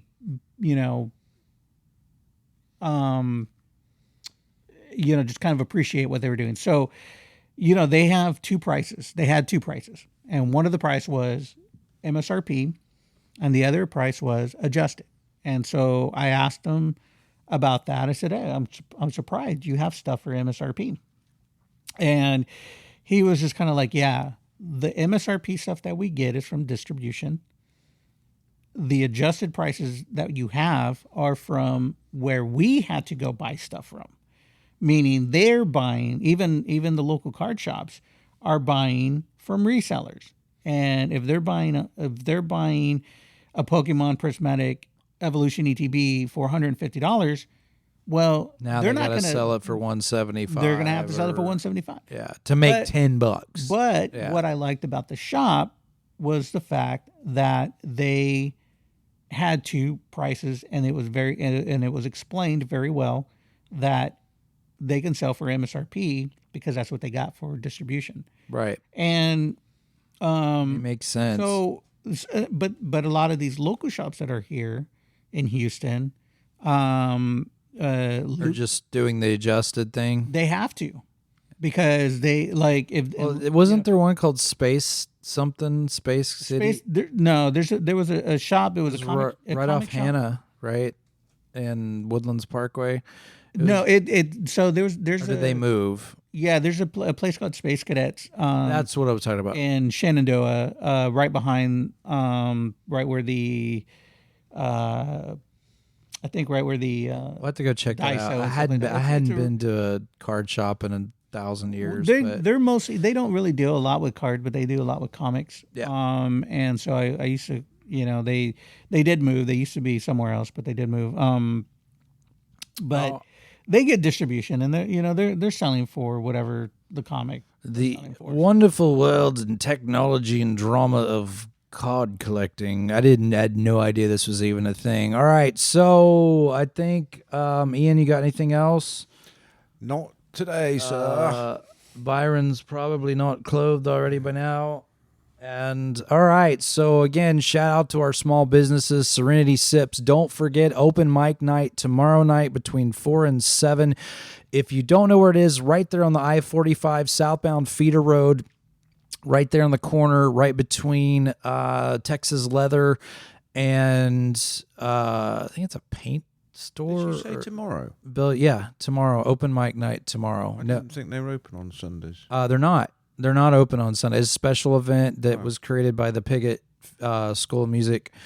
And with Serinity Sips, I'm kind of happy that I introduced him. David was trying to find a venue so he could help younger folks learn how to play live. Yeah. And well, so I started following him on Instagram. So and he is he's a weirdo to me. amazing, dude. The guy is amazing. He plays with Monty Montgomery and several other folks, and he's gone on world tours before with different artists and things. And he just, when his daughter Paisley was born, he just decided, I want to be a dad. I need to be a dad. I need to be home more. I need Greatest to do this thing in the thing. world, man. He's got a really cool story. He's got a really cool story and some even tragic story about some things that have happened since he's opened the music school. Even one of his students, Carlos, I don't know if you remember there was a incident at the AutoZone in spring where a young person was tragically killed inside of AutoZone, and that was the kid. The kid was his student. His name is Carlos. But yeah, I'll let him get into that. But and he taught him since he was a little bitty thing. And so he'll kind of get into a little bit of that, but that happened not too long ago. In fact, I think the 1 year anniversary was just a couple months ago. On that is when it happened. It was just a needless killing that happened, and I don't think anybody really knows what the incident was about or what had even happened. And the person that did the killing was actually a young person as well.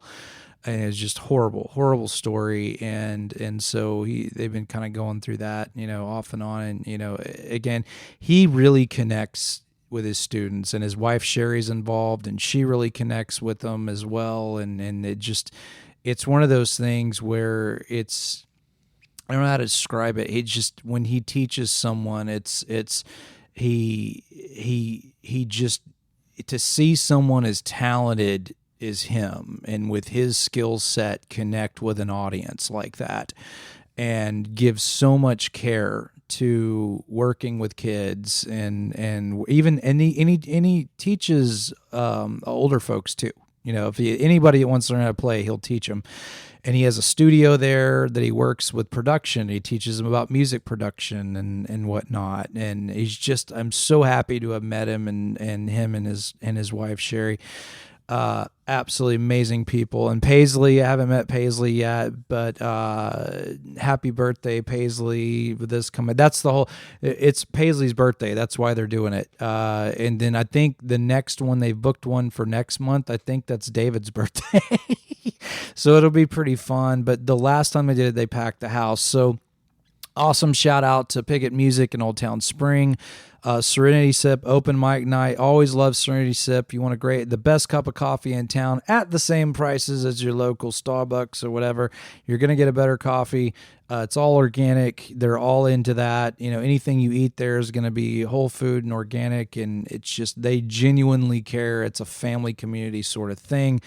Ian, what was the HVAC company you were giving a shout out to? My neighborhood one is K.R. Henry's AC, and it's a family business. He took over from his father, J.R. Henry. So as family of businesses they can get. All right. Yeah. And then Code Blue HVAC for commercial and mechanical. If you can't remember the last time you serviced your AC, it's been too long. So it's going to cost you money. It's going to cost you some serious money down the line. We love this small business thing. Ladies and gentlemen, if you have a small business, if you have friends that run a small business, let us know. Please let us know. We want to get the word out there. We want to talk about small business to highlight the community. We're all in this together. We're all trying to survive this weird, whatever the heck economy together.